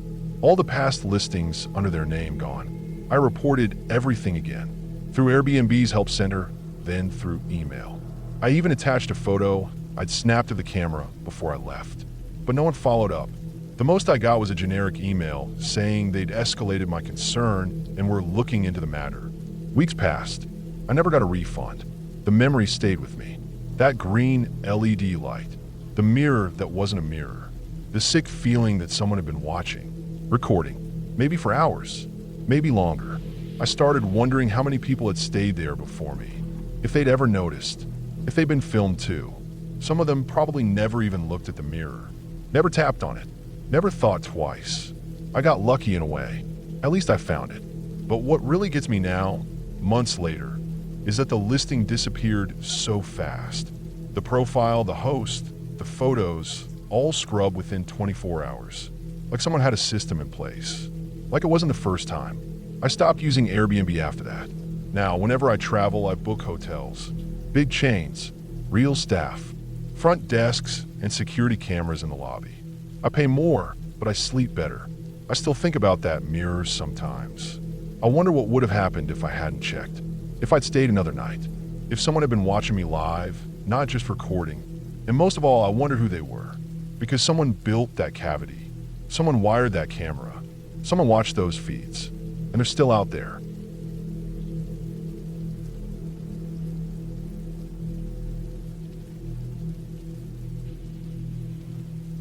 I needed a break. Things have been heavy at work for months. Long hours, no sleep, and the kind of stress that creeps into your bones without you realizing it. So when I got a few days off, I decided to get out of the city. Just some time alone, a change of scenery. Nothing big. No travel plans or flights. Just a quiet place a couple hours out, somewhere I could sleep in, read, maybe go on walks. I didn't need a hotel or resort. I just wanted peace and quiet. I opened up Airbnb and searched for places within a few hours' drive. One caught my eye right away. Modern condo, all white interiors, sleek wood floors, clean design. Floor-to-ceiling windows flooded the rooms with natural light. The photos made it look calm, almost serene. A big bed with white sheets, spotless kitchen, even a balcony with a view of trees and sky. It looked brand new. The listing said recently renovated, quiet neighborhood, easy check-in. It had only a couple reviews, but they were both 5 stars. I didn't think much of it. I booked it for 3 nights. The drive up was uneventful. I left after lunch, took the highway most of the way, then turned off into smaller roads lined with trees and occasional houses. The sun was low when I arrived. I pulled up to a beige apartment complex. Not fancy, not bad, just normal. 4 floors, quiet street, small parking lot out front. The building wasn't exactly what I'd expected. It looked older than the place in the photos, but I figured maybe it had just been renovated inside. I got the key from a lockbox near the front door and took the elevator up. The hallway was dim, smelled faintly of dust and cleaning products. My unit was on the third floor. I unlocked the door and stepped in. Right away, something fell off. It was darker than it should have been. I turned on a light and looked around. The condo was nothing like the photos. The walls were yellowed and dull. The furniture was all mismatched. An old plaid couch with sunken cushions, a wooden coffee table scratched and stained, a fake leather armchair with a rip down the side. Everything smelled faintly of smoke. Not fresh smoke, just that stale, embedded scent that never really leaves. I walked deeper in, hoping maybe I had the wrong place or the wrong key. But no, this was the unit number on the listing. The kitchen was worse. Dishes in the sink, some with crusted food still stuck on them. A frying pan on the stove with a greasy film still on the surface. One cabinet door hung crooked, barely attached. The fridge was humming loudly. I opened it. Inside were a couple open soda cans, a container of old rice, and something in a Tupperware I didn't want to smell. I walked to the windows, hoping at least the view would be like the listing. But the floor-to-ceiling windows? Boarded up. From the inside, someone had taken thick plywood panels and screwed them into the frames. No sunlight came through, just thin slivers of gray light around the edges. The boards looked like they'd been there for a while. I felt this tight, uneasy pressure in my chest. I'm not picky. I've stayed in older places before. But this wasn't just old or worn down, it felt wrong. The listing had been a lie. This wasn't a modern condo. This was someone's rundown sublet. Or worse, I turned to leave. I wasn't going to sleep here. I didn't even want to sit down. I reached for the door, grabbed the handle, and it didn't turn. It was one of those round knobs, and it just spun loosely. No resistance. I pulled harder. It didn't open. I twisted it again, tried pushing, pulling, nothing. I tried the deadbolt. It turned, but the door still wouldn't budge. It was jammed somehow, like it was locked from the outside. I stepped back and stared at it. Then I tried again, yanking harder, even kicking near the bottom. Still nothing. I checked for a second lock, a chain, nothing, just a jammed handle. I tried calling the host through the Airbnb app. No response. I messaged again. Still nothing. I refreshed the page, checked the contact info. No phone number listed, just a name and profile picture of someone smiling in front of a beach. I sat down on the edge of the bed, thin mattress, mismatched sheets, and tried Airbnb support. It took forever to get through. First, I had to go through the automated system. Then a support agent finally messaged back. They said they'd look into it and reach out to the host. No real help. I explained I couldn't get out of the unit, that the place wasn't what was shown, that it might not even be legal. I waited. Nothing. It started getting dark outside. I hadn't eaten. I didn't want to touch anything in the kitchen. I paced the small space. Every minute in there made me more restless. There were weird little details that started to bother me. An unplugged TV on a dresser with a thick layer of dust, a closet with a single coat inside, the bathroom light flickering when I turned it on, stains on the carpet near the couch. The place wasn't just old. It felt abandoned, like someone had moved out in a rush and left it half-used. I kept checking the door, turning the knob again and again. I considered calling 911, but I didn't know what I'd say. I wasn't in danger, technically, just locked in. It wasn't an emergency, not exactly. I went to the window in the bedroom and tried prying at the edge of the board. It had been screwed in tight, but the wood was old.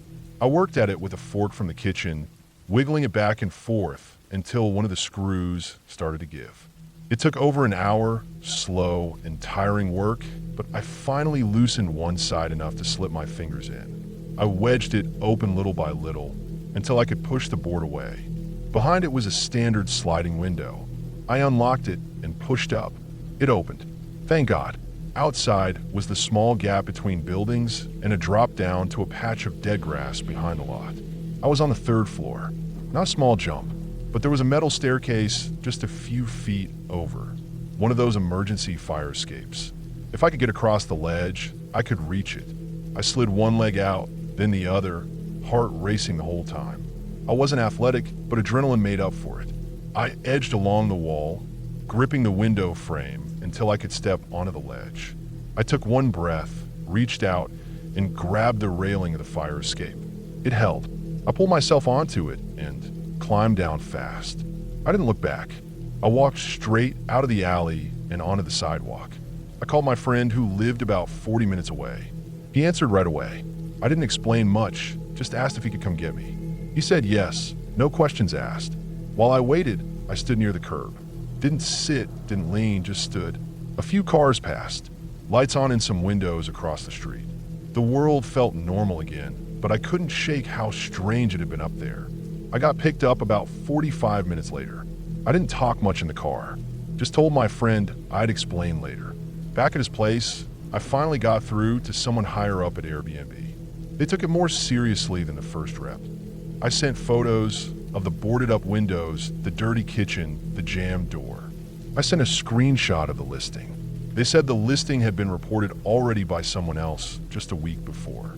Apparently, the photos had been stolen from another property, an actual modern condo in a different state. The one I had been in wasn't a real Airbnb. Not officially.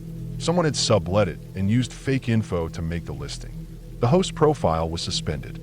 Airbnb refunded me fully and added credit to my account. They apologized, said they'd investigate further. But that didn't undo the night I spent locked inside a stranger's apartment. Even now, I think about that door. How it opened fine from the outside. Obviously, or I wouldn't have gotten in, but didn't from the inside. I think about the boards on the windows, the smell of smoke, the old coat in the closet. Someone had lived there. Not just they lived. And whoever had set up the listing hadn't cared what shape the place was in. They just needed a way to make money off it. Maybe they didn't even expect anyone to stay. Maybe they didn't check often. I don't know. I still use Airbnb sometimes, but I triple check everything now. Reverse image search on the photos. Look up the address, even if it's hidden. Read every review, even the ones that seem minor. And I never, ever stay in a place with boarded up windows. That weekend was supposed to be peaceful. A break from work, a reset. Instead, it was claustrophobic, eerie, and unsettling in a way I still can't quite explain. There was no ghost, no threat, just a door that wouldn't open, a window that had been covered up, and a fake version of reality behind one click and a smiling profile picture. It reminded me that not everything that looks clean and bright online is real. Sometimes what's behind a photo is just an empty shell, used, forgotten, and locked from the inside.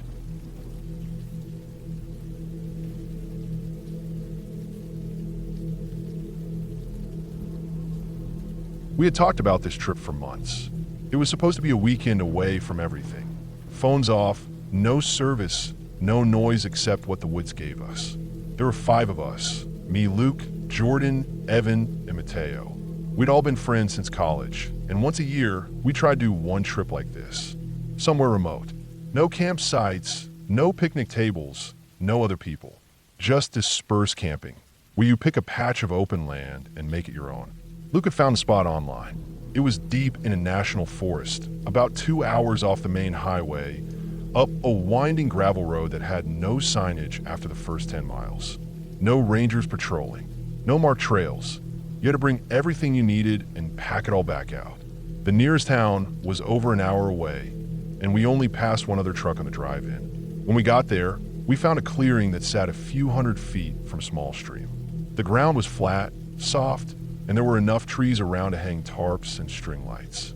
The stream wasn't much, but it gave us water for washing up and made just enough noise to lull you to sleep at night. The weather was perfect, clear skies, cool nights, and barely any bugs. We set up 2 tents. Me and Jordan shared one. Luke, Evan, and Mateo took the other. We built a fire ring out of rocks, gathered wood, cooked hot dogs, and drank until midnight. It felt normal, like we'd done this a dozen times before. The first night was quiet. The second night wasn't. We were sitting around the fire, just after 10, passing around a bottle of bourbon. No one was drunk, just warm. We'd grilled burgers earlier, and the fire was starting to die down. I was thinking about turning in when we heard it. A single gunshot. It echoed through the trees like it was right next to us. Loud and sharp. Not a hunting rifle. It was shorter, deeper. A pistol. Close. Closer than anything should have been. No one said anything. We all just froze. Jordan reached over and turned off the lantern. The firelight flickered, but didn't help much. Our eyes weren't adjusted to the dark. I remember my heart was racing so hard I felt sick. Another shot never came. Just one. We stayed low for a long time. Maybe 20, 30 minutes. Listening. Watching. Nothing moved. No voices. No lights. The trees were still. Eventually, Luke whispered that we should just go to bed, try to forget it. Maybe it was someone target shooting, he said. Maybe a drunk local out here being dumb. But even he didn't sound sure. None of us slept well. Every sound outside made me sit up. A twig cracking. Wind in the leaves. Once I thought I heard footsteps, but it could have been anything. I kept my headlamp next to me the whole night and didn't close my eyes until almost dawn. In the morning, it was quiet again. Clear skies. Birds. The same calm stream. We ate instant oatmeal and made coffee in silence.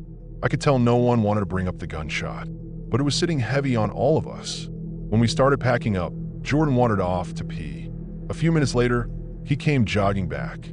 "There's something over here," he said, "like a hole, a deep one." We followed him about 100 feet past where we'd pitched our tents toward a line of thicker trees. The ground sloped slightly down, and the canopy above was tighter. Less sunlight. It felt colder there, like the trees were blocking out everything above. He pointed, and we saw it. A hole. Not wide. Maybe the width of a man's shoulders, but deep. Too deep to be an animal digging.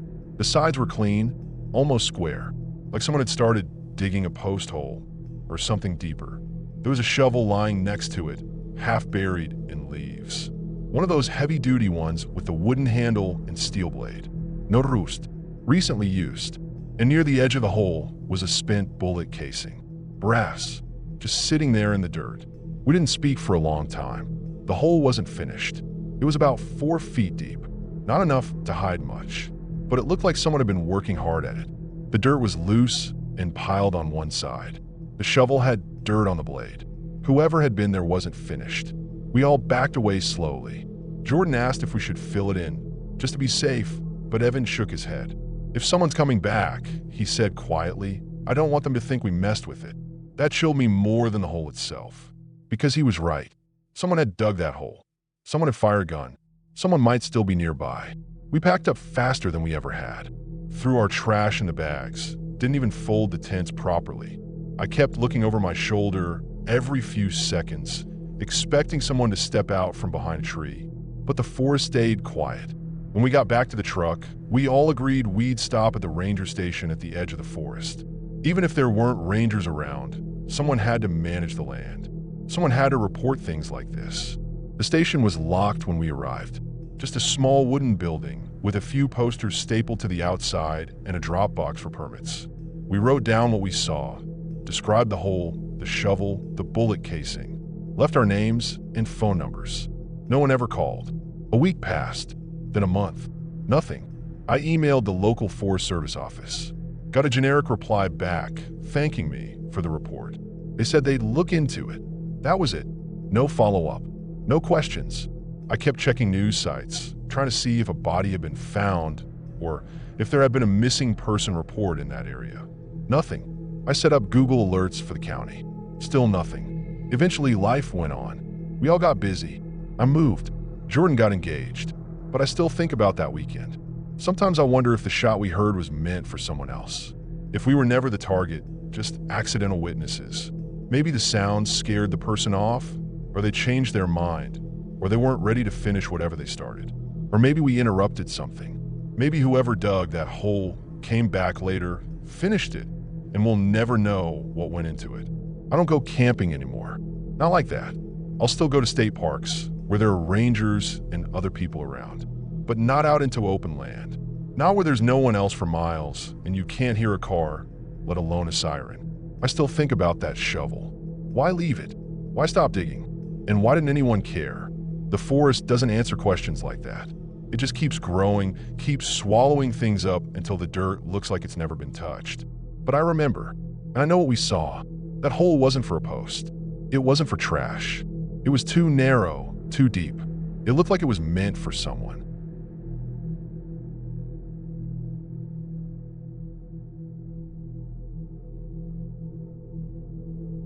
I was driving through New Mexico, heading toward Flagstaff for a photography job. I hadn't booked anything ahead because I figured I'd just find a motel or something cheap on the way. But by the time the sun started to dip behind the mountains, I was already dead tired. My back was stiff from hours behind the wheel, my eyes were dry from the desert air, and the thought of another hour on the road felt impossible. I pulled over at a gas station, filled up, and started scrolling through Airbnb listings nearby. Most were too expensive or too far off route, but one caught my eye. It was a small cabin, a little outdated looking in the photos, but clean enough. Just off a quiet two-lane highway, nestled between some juniper trees. $70 a night, self-check-in, no cleaning fee. Seemed perfect. The listing had only a few reviews, all 5 stars except one buried way at the bottom. I didn't bother reading them too carefully. I just wanted a bed, a hot shower, and a roof over my head. I booked it, got the confirmation message with the address and lockbox code, and hit the road again. Another 30 minutes of winding blacktop later, I turned down a narrow dirt driveway. The trees got thicker, the road rougher. I almost thought I was lost until I saw the cabin come into view, half hidden in the dark. It was small, maybe 600 square feet, with a sagging front porch and a single outside light above the door. The bulb flickered a little, but stayed on. I got out, stretched, grabbed my duffel bag from the back seat, and walked up. The lockbox was right where the host said it would be. I punched in the code, grabbed the key, and let myself inside. The smell hit me right away, musty, like an old hotel room that hadn't been open in a while. Not terrible, just that stale air smell, like the place had been closed up for a few days. I clicked on the light. The cabin was basic. Wooden floors, a small living area with a couch and an old TV, a kitchenette with a microwave and a coffee maker, and a hallway that led to the bedroom and bathroom. Nothing fancy, but clean enough. A few personal touches, framed black and white photos on the walls, a dusty bookshelf with a row of old Western novels, made it feel a little less sterile. I dropped my bag in the bedroom. It had a double bed, a plain dresser, and a single window with blinds pulled shut. The bedding looked fresh, the sheets folded down like someone had recently made it. I figured the host probably used a cleaning service between guests. The bathroom was small, shower, sink, toilet, but functional. I turned on the water to let it warm up and undressed. The hot water felt amazing after the long drive. I stood under the stream for a while, letting the road wash off me. No thoughts, just silence and heat. Afterward, I dried off, wrapped the towel around my waist, and went back into the bedroom. That's when I noticed it. My duffel bag was unzipped. Not wide open, but just enough that the zipper was maybe 5 inches down. I stopped, towel still in hand, and stared at it for a second. I didn't remember leaving it like that. I always zip it shut, especially when I'm not rummaging through it. But maybe I was tired. Maybe I had half opened it while grabbing my toothbrush and just forgot. That's what I told myself. Still, I walked over and looked inside. Everything seemed there. My extra clothes, camera gear, charger, toiletry bag. Nothing looked disturbed. I zipped it shut and told myself to stop being paranoid. I threw on a shirt and some sweatpants, heated up a frozen burrito I had in my bag from earlier, and sat on the couch. The TV worked, but only had 2 channels, some local news and a fuzzy movie channel. I watched part of some old Clint Eastwood movie with the volume low. My phone barely had 1 bar of reception. No Wi-Fi either, just silence, and the occasional pop from the wooden walls cooling down for the night. Around 10, I brushed my teeth, made sure the front door was locked, and crawled into bed. I remember checking my phone one last time. 2% battery, no charger plugged in. I turned it off to save what little juice was left in case I needed it. Then I rolled over, pulled the blanket up, and fell asleep fast. I don't know what woke me. A creak, maybe, or a thump. Something soft, but sharp enough to snap me awake. I rolled over and looked at the clock on the nightstand. A cheap, plastic digital one. The red numbers blinked 2:47 a.m. The room was quiet. No wind, no cars outside. Just that deep, full silence you only get out in the middle of nowhere. I started to roll over to go back to sleep, but then I noticed something that snapped me fully awake. The bedroom door was open. I never sleep with doors open. Always been a thing with me, even when I lived in dorms or traveled in hotels. I always shut the door all the way. I remembered closing it that night, even pushing it until it clicked. But now it was open, Just a few inches, enough to see the hallway beyond. My heart started to pound. I didn't move for a long time, just listened. Every tiny sound felt magnified. I couldn't hear anything moving. No footsteps, no breathing. But I couldn't shake the feeling that something was wrong. I sat up slowly. My eyes were adjusting. The hallway beyond the door was pitch dark.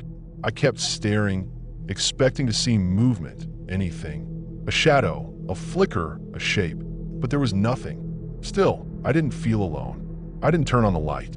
I didn't grab my shoes. I just swung my legs over the side of the bed, picked up my phone and keys from the nightstand, and walked barefoot toward the door. Every step on the wood floor felt like it echoed. I moved down the hallway slowly. The air felt colder than before. The living room was dark except for the faint glow from the porch light outside. The front door was still locked. I checked it twice, then opened it quietly and stepped out. I didn't look back. I walked down the porch steps and across the gravel driveway to my car. My hand shook as I unlocked it. Once inside, I locked the doors, turned the key, and backed out fast. The driveway was narrow and rough, but I didn't care. I just needed to get back to the highway. Only once I hit the pavement did I feel like I could breathe again. I drove for an hour straight. No music, no lights, but the road ahead. Finally, I pulled into a truck stop, parked, and sat there until the sky started to lighten. I never went back for my stuff. I reported the issue to Airbnb, said I left early because the cabin made me uncomfortable. They refunded me half a night's stay, nothing more. I didn't push it. I didn't want to deal with calls or investigations. Later, once I was safely back home, I got curious and looked up the listing again. It was still active. Same photos, same price. I scrolled through the reviews more carefully this time. Most were glowing, shallow little notes about how quiet and peaceful the cabin was. But buried under dozens of 5-star ratings was that one. Just a single line. Asterisk felt like someone else was living there too. Asterisk. I stared at it for a long time. It didn't say anything else. No explanation, no details. But that one sentence told me everything I needed to know. Looking back now, I keep going over the details. The smell in the house, the unzipped bag, the open door. I think someone was living in that house without the host knowing. Or maybe the host knew. Maybe they rented it out cheap because they knew someone else had a key. Maybe someone lived in the attic or the basement. I didn't check either. I never even thought about it at the time. I just wanted to sleep. The more I think about it, the more things don't add up. There was a coat hanging by the front door that didn't match the weather. Too heavy for the season. I just assumed it was decorative. But now I wonder. The bookshelf in the living room had a mug sitting on top of it, filled with what looked like fresh cigarette butts. I don't smoke, and I doubt the host would leave it there for guests. The fridge had food in it, not the kind you leave for guests either. Half a carton of milk, a container of leftovers, a bottle of hot sauce with dried crust around the cap. I didn't notice it all right away. Only later did it occur to me how weird it was. It wasn't staged like an Airbnb usually is. It was like someone was living there quietly and just stepped out when they saw the reservation pop up. Maybe they watched from the woods. Maybe they never left. I'll never know for sure what happened that night.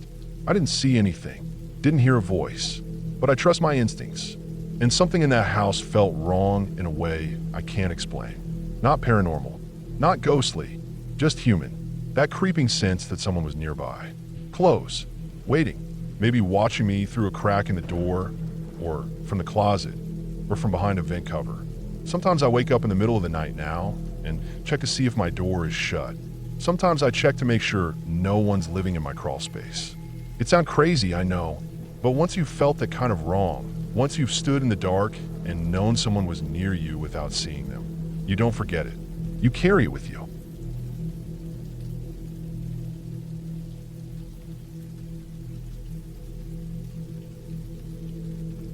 The house was an older craftsman-style home tucked in a quiet neighborhood just outside of downtown Portland.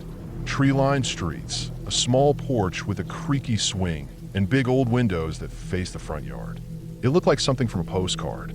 The Airbnb listing showed only the top unit as available, a private upstairs apartment with no shared spaces. That's what caught my eye. I wanted peace and quiet for a short solo trip I planned, just to clear my head and get away from the usual routine.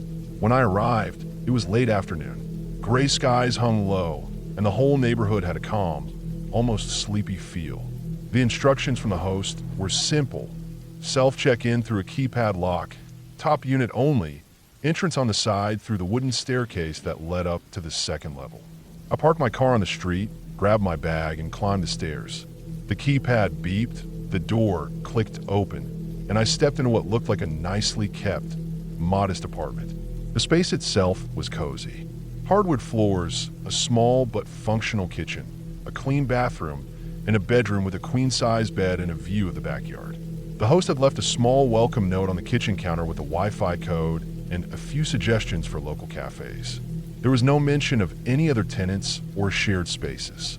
The listing had emphasized private unit several times, and there was no reason for me to think otherwise. The first couple of nights were uneventful. I made simple meals, read a bit, streamed a few shows, and went to bed early. The upstairs unit was quiet. Outside, the occasional sound of a car or wind in the trees was the only thing I ever heard. It felt safe, comfortable, a place to relax and not think too much. On the third night, though, something changed. It started with sounds I couldn't quite place. Around 11 p.m., I was lying in bed scrolling through my phone when I heard footsteps. Not above, not from the street. Below. At first I thought it might be from outside, maybe someone walking past on the sidewalk. But the rhythm and muffled weight of the steps made it clear they were inside the house, not outside. They were slow, deliberate, like someone moving cautiously. I sat up, held my breath, and listened. The steps stopped. A soft creaking followed, like an old wooden board shifting under pressure. Then silence. I waited, for a long time, but nothing else came. Eventually, I talked myself into believing it was just the house settling. Old places make weird noises, I told myself. Maybe a pipe, maybe the wind. I went back to bed, trying not to think about it too much. The next morning, I got up and went to the kitchen to make coffee. As I opened the fridge, I noticed something off. One of the yogurt containers I'd bought was missing. At first, I genuinely thought I might have just eaten it and forgotten. But when I checked the trash, I found a plastic wrapper from a type of granola bar I hadn't brought. It wasn't mine. I don't even eat that brand. It was opened cleanly and tossed in the bin under the sink, like someone had tried to hide it beneath the rest of the garbage. I stood there for a long time, just staring at it. It was the first moment that I felt something wasn't right. Not just weird, but wrong. The noises last night, now the food. I checked the lock on the front door. Still secure. I checked the windows. All latched. There was a door in the hallway, painted the same color as the walls, almost easy to miss. I had assumed it was a closet or maybe utility access. But when I tried the handle, it was locked. No mention of this door had been in the listing, no label or sign. I knelt down and looked at the bottom. No light, just darkness under the crack. I put my ear to the door, but heard nothing. Still, something about it made my stomach tighten. I left it alone and spent the rest of the day out of the house. I walked around downtown, visited a bookstore, and had a late lunch near the river. When I came back, it was just before dusk. Everything looked the same. No signs of anything unusual. I went upstairs, locked the door behind me, and did a quick check, closets, under the bed, the bathroom. Everything seemed in order, but I couldn't shake the feeling. I emailed the host that evening. Just a simple message, asking if anyone else had access to the property or if there was supposed to be someone downstairs. I didn't mention the missing food or the wrapper. I wanted to keep it casual, not paranoid, but I never got a reply. That night, I couldn't sleep. I left a lamp on in the bedroom and stayed in bed reading until well after midnight.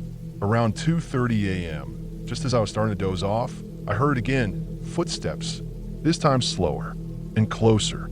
I sat up, every muscle in my body tense. The sound wasn't coming from beneath the floor anymore. It was coming from the hallway, from the locked door. Then, asterisk click, asterisk, the sound of a doorknob turning. Just once, not fully opening, just testing it. My blood ran cold. I quietly got out of bed, grabbed the heavy chair from the small desk by the window, and wedged it under the doorknob to the entrance of the upstairs unit. The sound had stopped, but I didn't sleep the rest of the night. Every creak of the floor, every gust of wind outside, kept me on edge. The next morning, the air felt different, still and heavy. I packed up my stuff in less than 15 minutes. I took one last walk through the apartment, made sure I hadn't left anything behind, and left the key on the kitchen table. But before I left, I went back to that locked door in the hallway. I don't know why. Maybe I needed to convince myself it was nothing. Maybe I just needed to see it one more time. I pressed my ear to the door again, and this time I heard something, breathing. Not heavy, not loud, just a faint, steady sound of someone on the other side. I didn't move. I didn't speak. I didn't knock. I just slowly backed away, keeping my eyes on the door the whole time. I walked out, locked the door behind me, and didn't look back. I got in my car and left before the sun had fully come up. The streets were still wet from rain the night before. As I drove away, I realized I hadn't heard a single sound from any of the neighboring houses the whole time I was there. No kids, no dogs, no cars. Just that house. Just me. And someone else. When I got home later that day, I checked the listing again. Still up. Same description. Private unit. No shared spaces. I reported it to Airbnb with everything I noticed. The locked door, the noises, the food, the missing reply from the host. I never heard back from them either. Weeks passed. I kept thinking about it. What if someone had been living in that basement the whole time? What if the door hadn't been locked that last night? I kept seeing the image in my head of someone standing on the other side of that door, listening to me move around upstairs. Watching, maybe even waiting. I checked the listing one last time a month later. It was gone, removed, delisted. No trace of it. No reviews, no pictures, no address. I still don't know what was really happening in that house. I'll never know, but I do know this: someone was down there. Someone who didn't want to be found. And I was sleeping just one floor above them. That thought still keeps me up at night.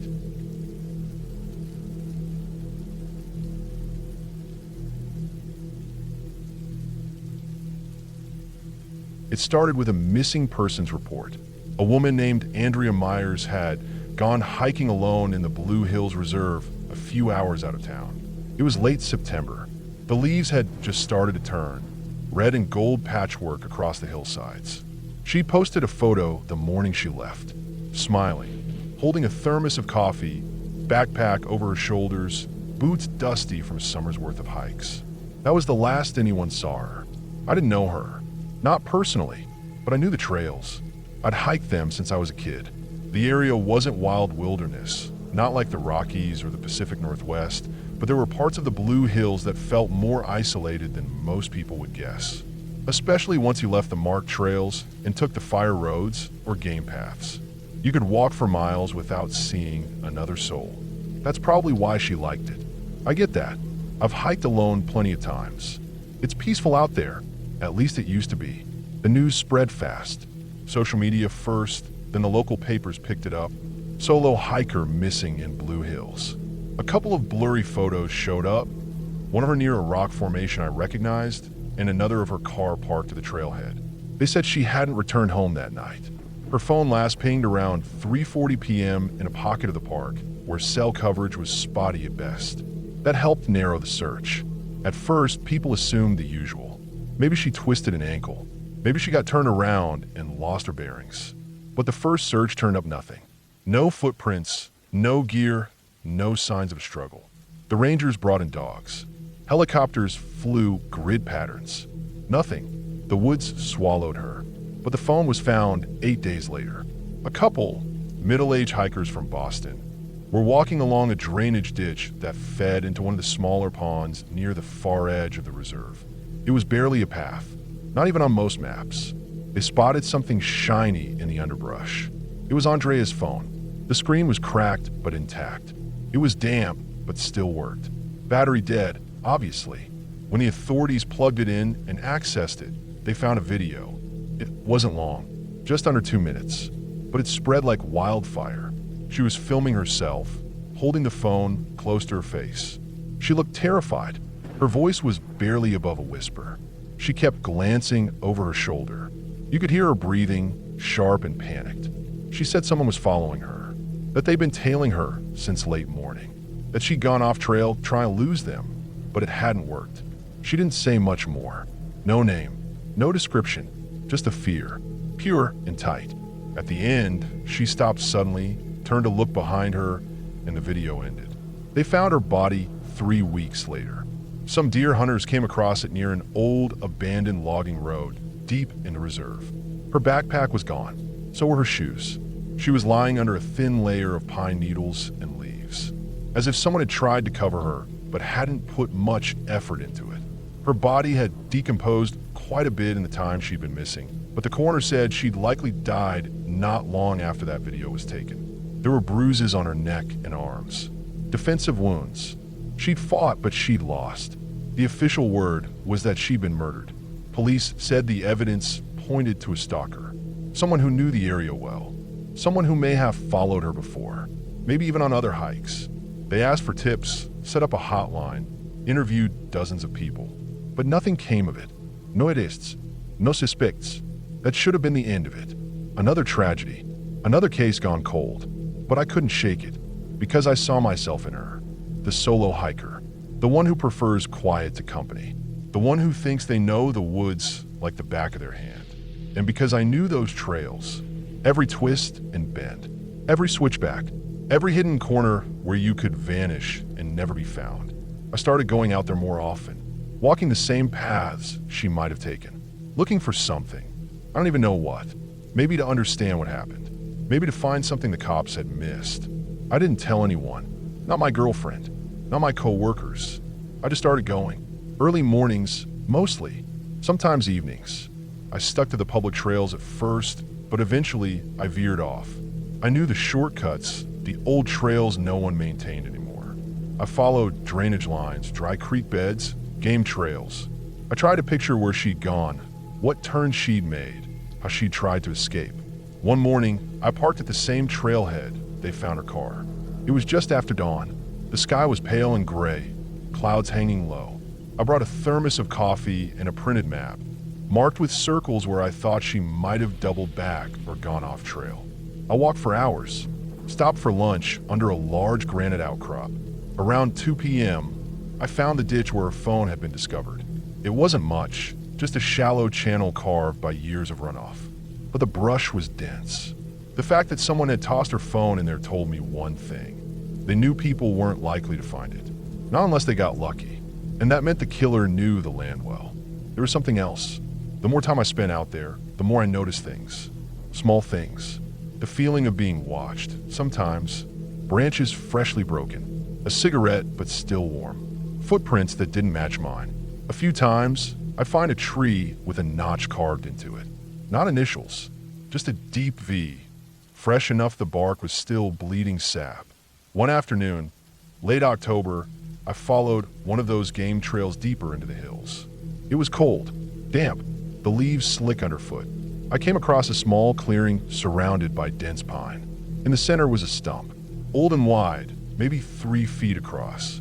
And next to it was a fire ring made from carefully placed stones. Inside were blackened coals and a few burnt scraps, tin foil, maybe meat wrappers. Someone had been camping there. Recently, I stepped closer. There were zip ties on the ground. 4 of them, 2 broken, 2 intact.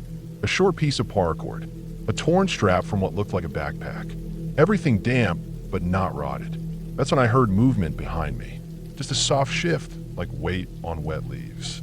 I turned fast, hard on my throat, but saw nothing. I stood there for maybe a full minute, not moving, listening, every part of me tense. Then I left. I didn't run. I didn't want to look like prey, but I walked fast. Didn't stop until I was back in my car, breath fogging the windshield, hands shaking so bad I could barely get the keys in the ignition. That night, I went through Andrea's video again, frame by frame. There was a part I'd missed before.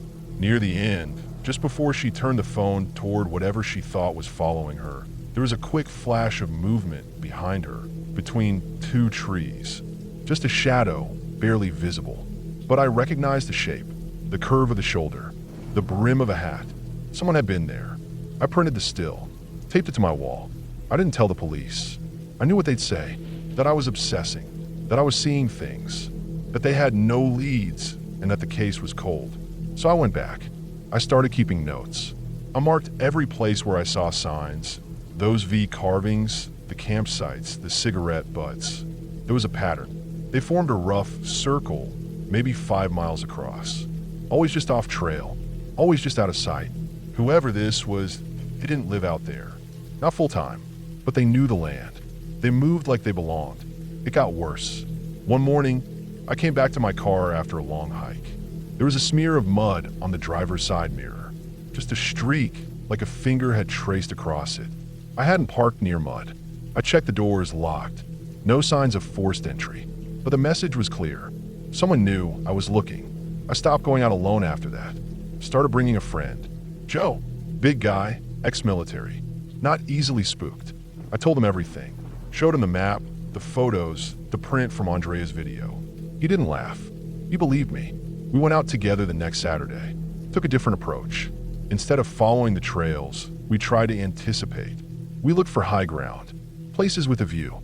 If you were hunting hikers, you want to see them coming. Plan your move.